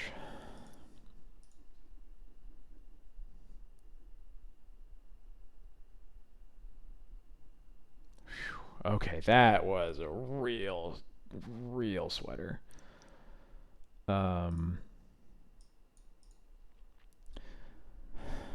Do I board in Pest Control for just Delver? I feel like the answer is probably no. I'm going to think about it, though. Again, does have cycling. I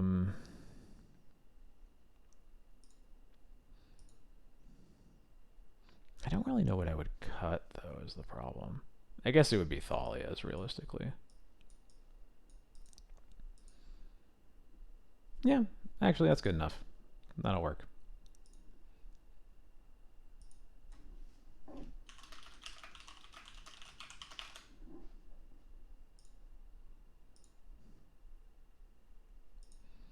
This hand is... It is very clunky, but at least it has a good amount of removal.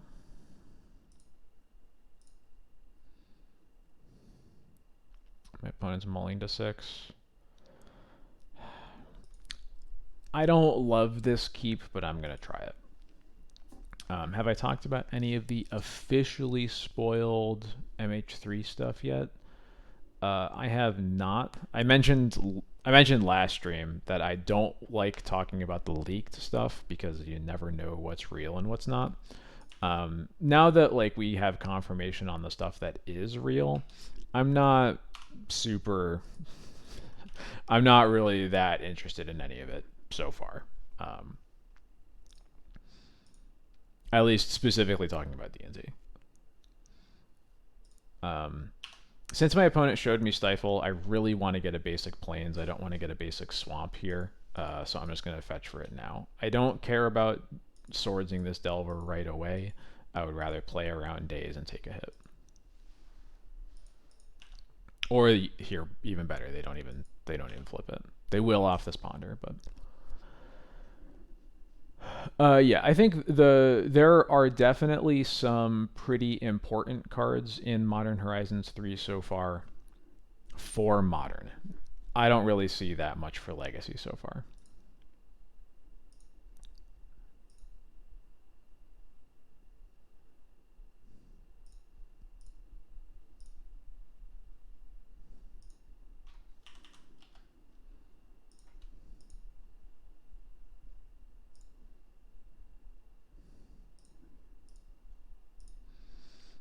Yeah, I'm like going into the set assuming that it's going to change a lot because like we saw what Modern Horizons 2 did, but maybe I'll be wrong. I'll be pleasantly surprised if it has more of a Modern Horizons 1 touch, excluding like Hogak in in Modern and Renin 6 and Legacy specifically, but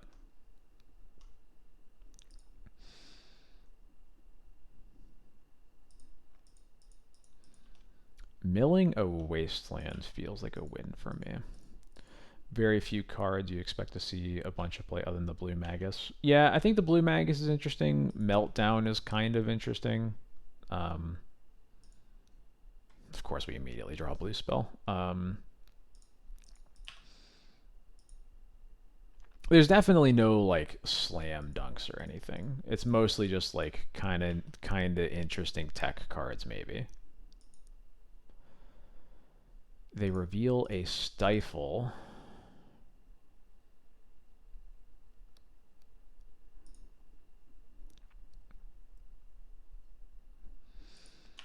The only flare not revealed is the white one. Don't we also not know the red one either?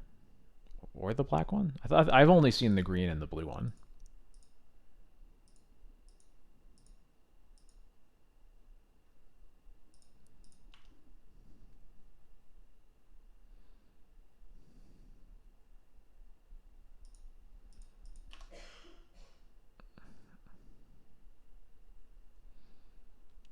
I'm going to be careful with this Marsh Flats. I know they have Stifle in their hands.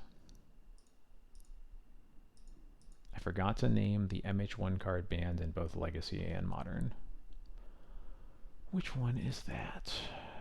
Oh, Astrolabe. Right, of course. Yeah. Fuck that card.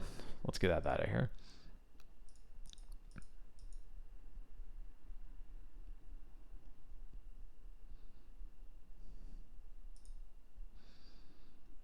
I think I forgot Astrolabe mostly because they figured out pretty quickly how much of a problem that was everywhere.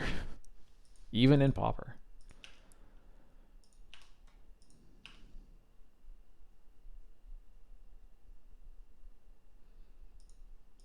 Yeah, I guess we're just chilling.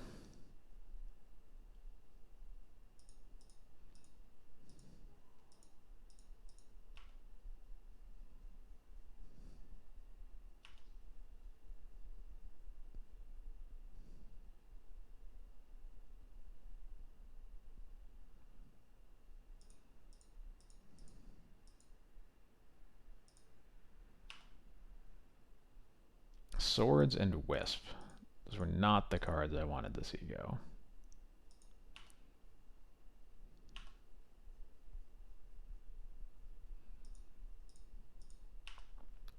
I guess it's mostly the Swords is the card I didn't want to see go. The others are whatever.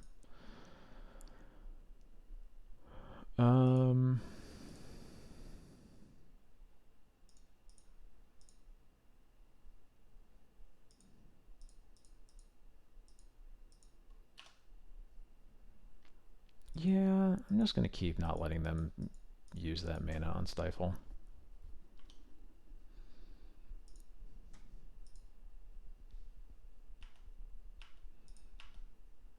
We just didn't really gain a whole lot from it.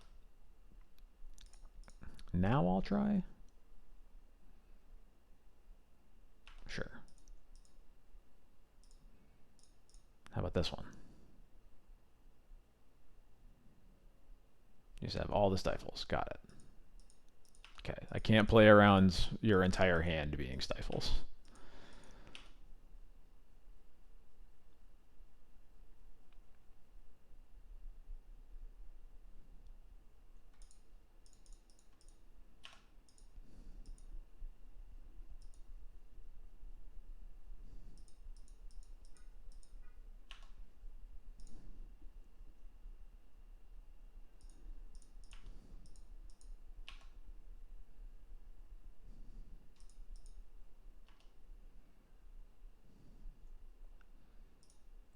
Ooh. Well, hopefully we draw into the land ever.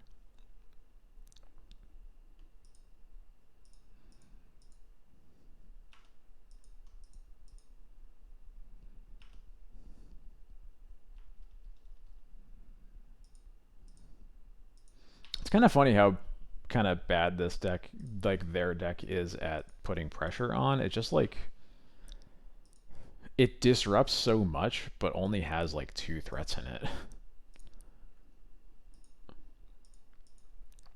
Unless you are specifically playing against a Brainstorm deck, in which case Bowmasters matters. But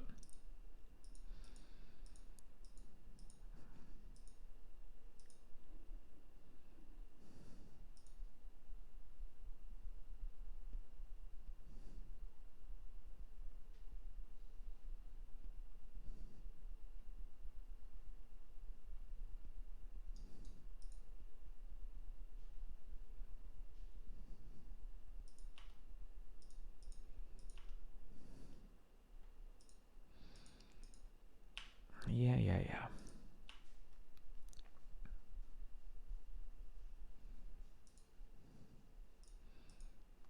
My opponent is finally playing a Murktide Regent.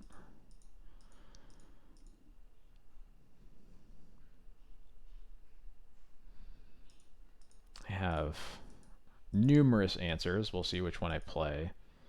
Come on, please just play it. So let me get cards out of my hand.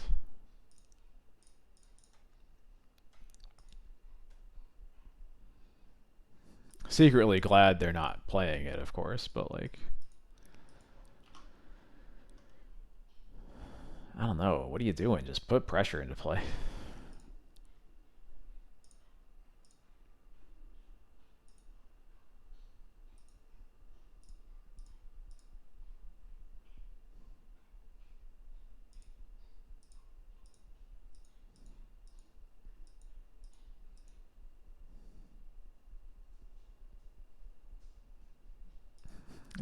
It's kind of like pressure.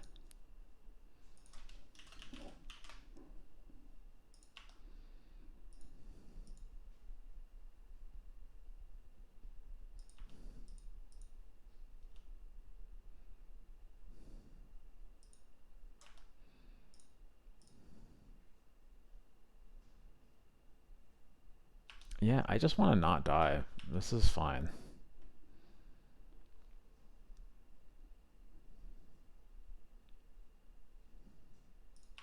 Okay.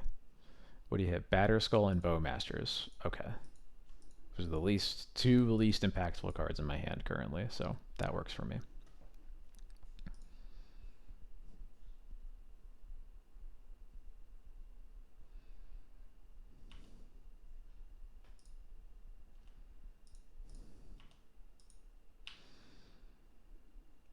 Thank God I get to play around days finally. um,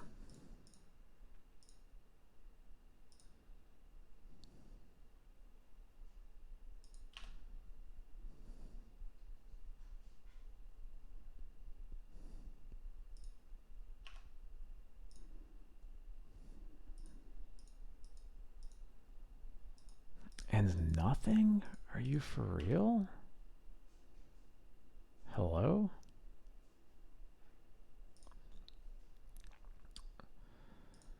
What are you holding up? What is my opponent doing? I'm so confused. I'm gonna start with Sash.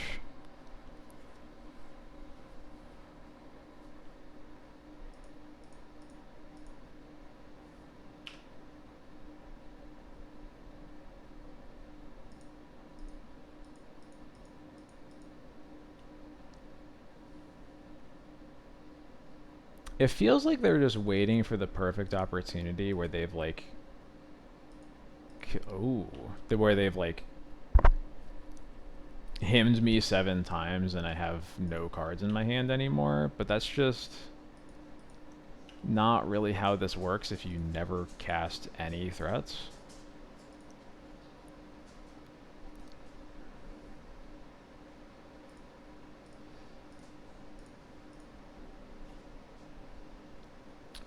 Oh, that was a mistake actually. I should not have. Never mind.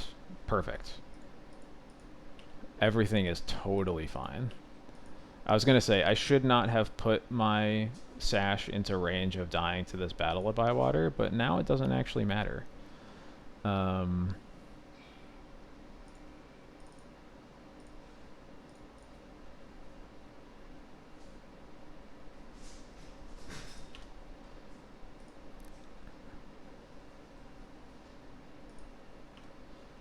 and now I'm gonna Scarab Swarm myself for 1, 2, 3, 4, only 5. That's actually not as many as I expected. I could hit my opponent for 3. Yeah, I just want more. I guess that's probably... No, that's a lie. I should just make it so they can't cast Murktides, because that's going to be enough pressure either way.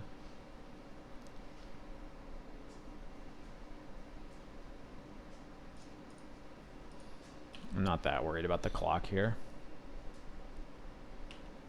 There we go. They had a Stifle anyway. What do you know?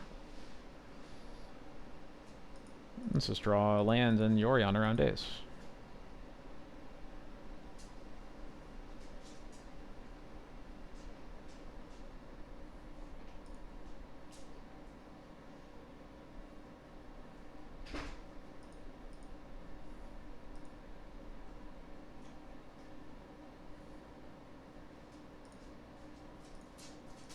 Yeah, I'm actually just going to make them do other things, I guess. Maybe forcing the action on the Yorion is the right way to do this, but sure, you got it.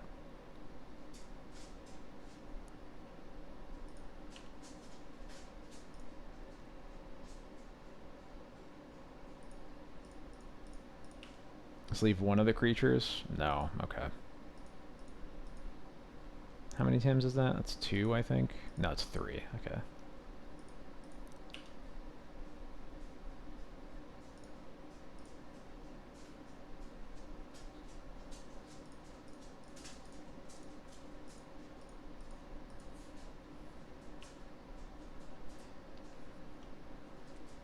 That would be... That would certainly be a secret lair, wouldn't it?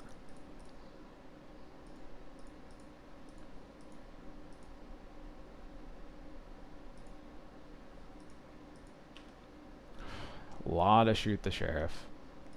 Hey, man, how's it going?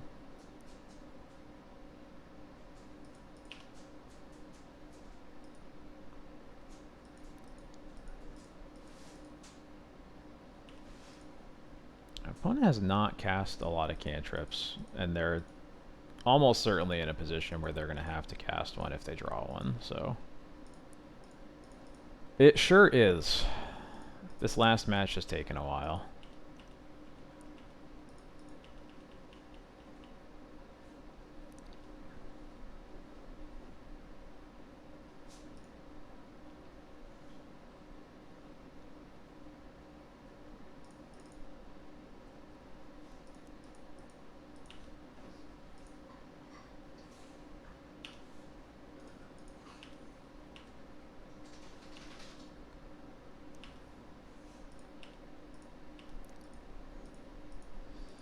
We have finally drawn Pest Control, and I doubt we're going to cast it. So that's funny. Yeah, my opponent concedes. All right. Yeah, I don't know what their plan was. They gave me truly so much time, and yeah, I don't know. I feel like that was definitely someone just like misevaluating how they were supposed to play their role. Like they thought from the way that they played, it felt like they didn't think they could play threats until they had ripped my hand apart, but they just gave me so much time that it doesn't matter how many hymns I cast. I have enough removal spells in my hand anyway.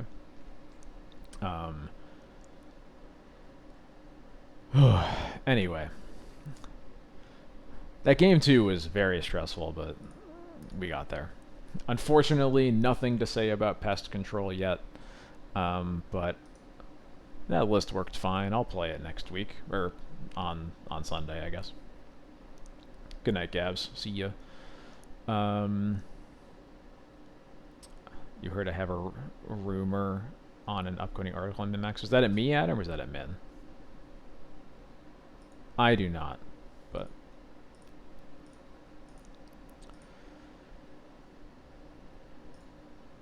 Well, anyway, I will not be playing any more games. I don't want to start another league. However, we do have some extra time, so we're going to do our favorite end of stream activity. Look at this Swords to Plowshares again, and head over to Art Game for a little while.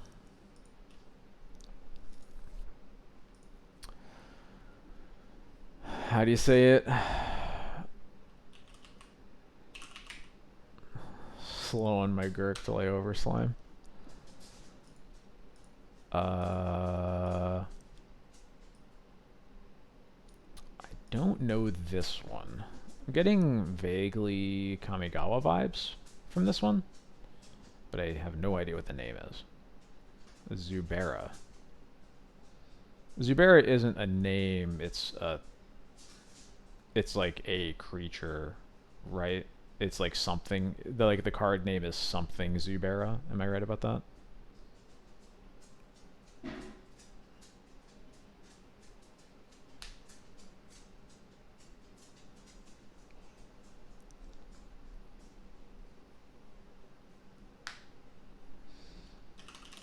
Well, at least put that in.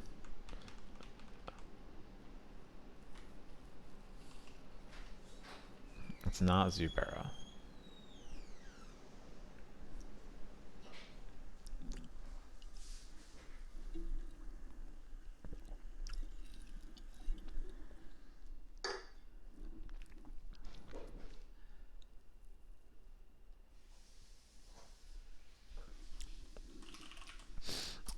I got one for Zubera, two against Zubera, but no alternative suggestions yet, which leaves me a little bit stuck. So I'm gonna give it 15 seconds before I put in something Zubera.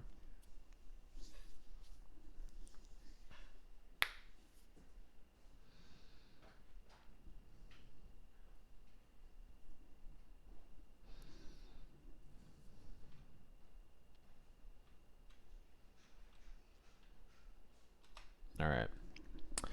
It is not a Zubera. It is Kaijin of the Vanishing Touch. You're too slow, Gabs. I'm sorry. 03 with Defender. Interesting. Very, very interesting. This one I know. This one is Vanquisher's Banner.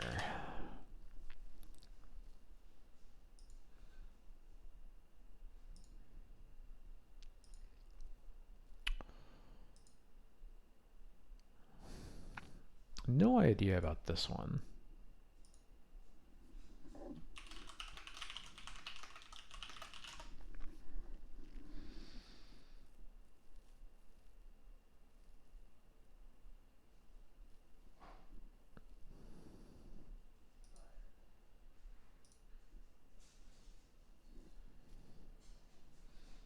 Yeah, I would imagine it's a clone. Maybe like specifically something that makes a like a token copy. Something like Mage Mark. Is it a Mage Mark?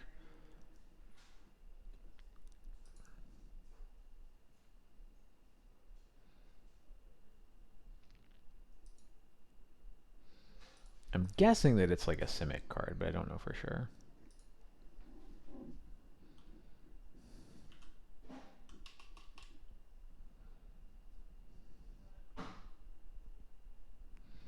Y'all got anything? I'm gonna put in Simic Mage Mark and assume that it's wrong.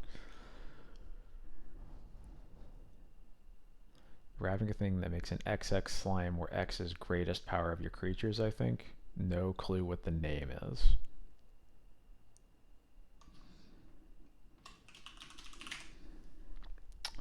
Ten seconds. Anybody got anything better?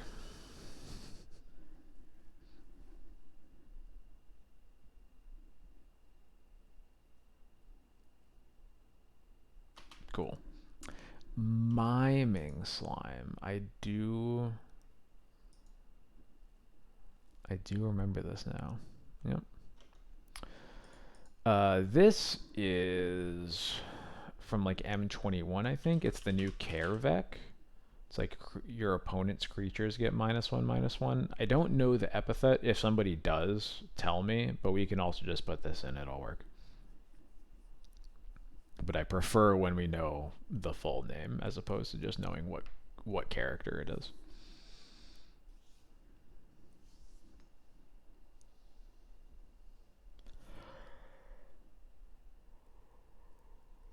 Excuse me.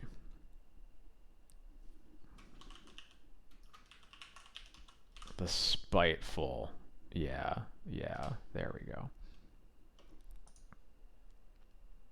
Oh, I forgot it's other creatures, not just creatures your opponents control. Oh. We got yes. It has invasion vibes. It doesn't necessarily have to be specifically invasion, but that's what I'm getting from this card. I have no idea what it is though.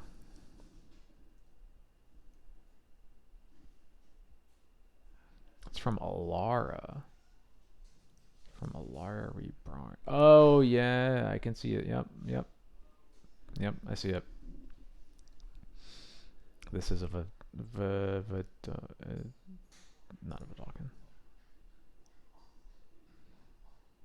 It's the Wanderer. What does that mean?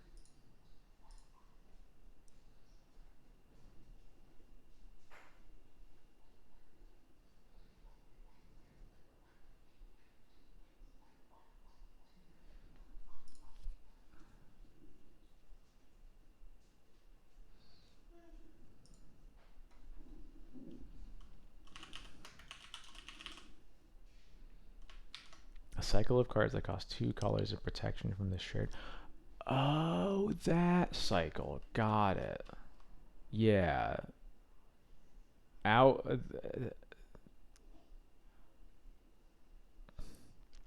Someone give me a name and I'll put it in. Do you think it's just out? I assume it's not just Outlander, right? Or is it just Outlander?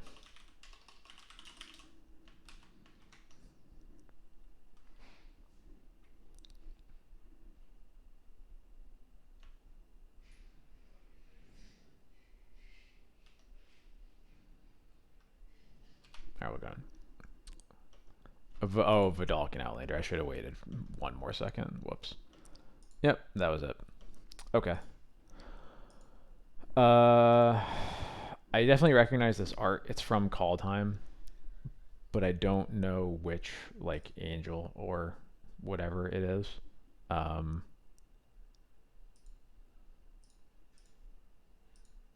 Anybody know? I'll keep it quick. We'll just go 15 seconds.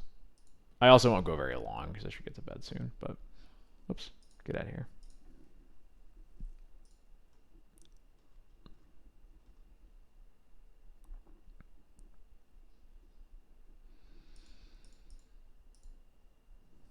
Getting a lot of nothing. All right, we're skipping. Resplendent Marshal.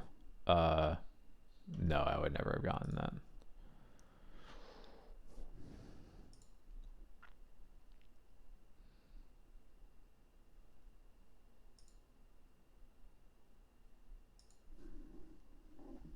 Spike Shot Goblin sounds right. Yeah, the art was definitely ringing some bells, but I wasn't going to be able to put that together. Yeah, the Spike Shot Elder is your favorite card. Is it actually? I know it's like one of your favorites, but I guess I don't know if it really is your favorite. This art looks very funny, but I have no idea what this is.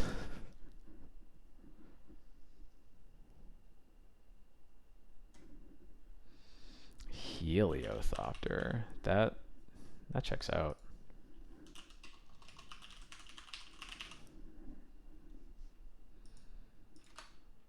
Oh, Helio not so close. Wow, what? A 1/2 flyer in white that filters mana? It's like the most fake card I've ever heard of. This is a Necron card. That's a Necron card. Let's just move on. I don't know which one it is. Oh no, sorry, it's a Tyranids. Sorry, it's a Gene Stealer. I'm stupid. The sort of spined spiky back threw me off because there's similar patterns. This one is Reforge the Soul.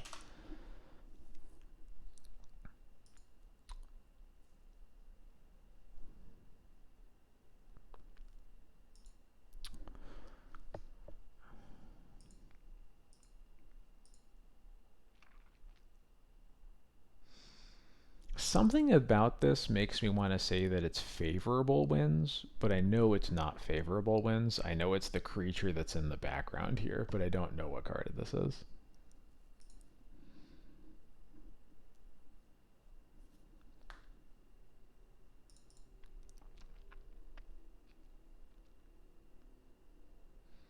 His name is Bill. Gotta be a Leviathan. Yeah, probably.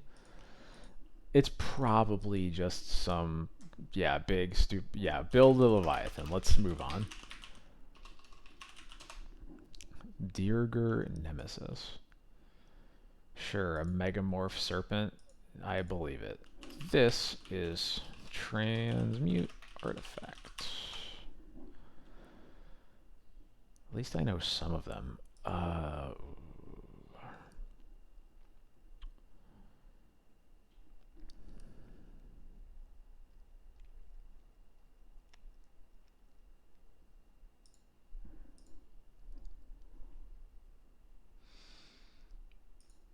Yes, Telanali Summoner. That looks right. Yep.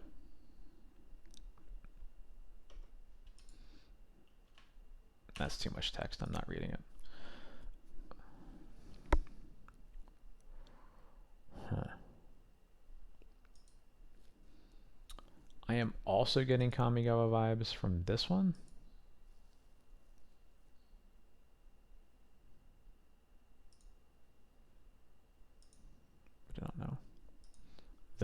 Buyback burn spell. I believe that. I don't know what that is called. Shattering Pulse? I'll take it. Yeah. Neat.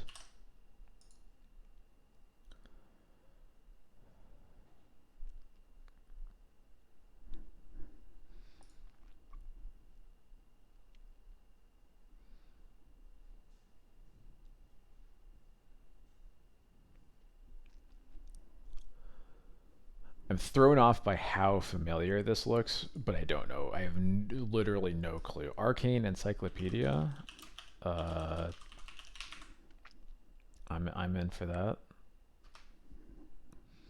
What is this? Oh, it's just a dumb commander artifact. It's just cheaper JM Datum, and that's it. That's dumb.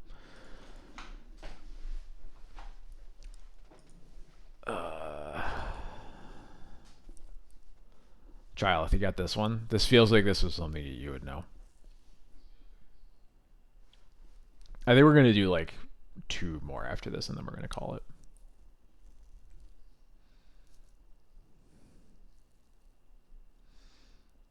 it. I feel like it's both ancient and has really goofy art. I feel like you tend to remember those cards more.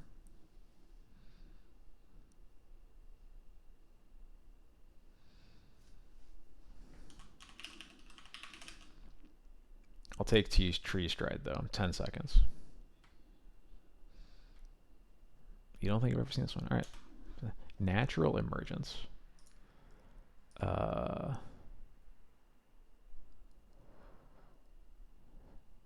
Yo, this card fucking slaps. Holy shit. I've never seen this before, but this card is sick.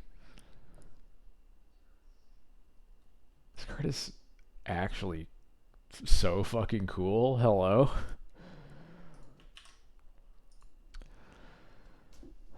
Legacy Pit, thank you so much for the raid. How's it going? Hope you had a good stream. Hello, everybody. I will unfortunately not be here for long, but I will pass you along. We are doing one more card in art game right here. If you know what this card is named, please tell me, and I'll type it into the box, and then I'm gonna be done. But thank you so much for the raid. Thanks everybody for stopping by. If anybody's curious, I was playing D&T. I always play D&T, and I was trying out Pest Control. I did not play a single Pest Control matchup. I did technically board it in. I did technically draw it. It never mattered. Just kind of how things. Oh yeah, there it was. Just kind of how things happen.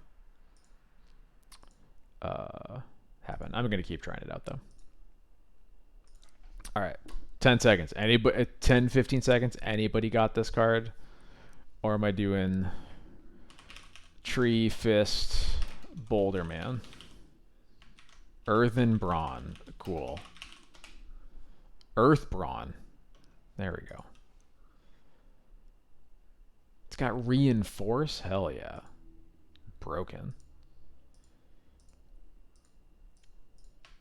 Alright. Well, that is going to do it. Thank you, everybody, for humoring me with some art game. Here's my outro screen. You can find me at all of these places on the internet. If you missed any of this VOD and you're curious how this went, this entire stream will be up on my YouTube overnight. Check it out there. And then you can follow me in all the other places if you want to see the things that I say. Just doing a quick scan for anybody else playing Legacy. It looks like there unfortunately may not be anybody, but I'll throw you over to Matt because Matt is cool. So yes, new article was posted today. Thank you, Katie, for all of my paid members. Includes some questions from those people. Just kind of a quick recap of where D&T is before Modern Horizons 3 changes everything. And that'll be open to the public in a couple weeks.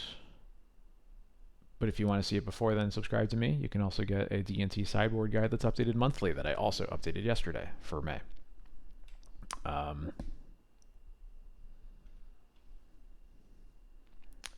I think that is going to do it. Thank you, everybody. I will be back on Sunday at my usual time, 9 p.m. Eastern, and we'll play this deck again. Until then, I hope you all have a good evening, and I'll see you then.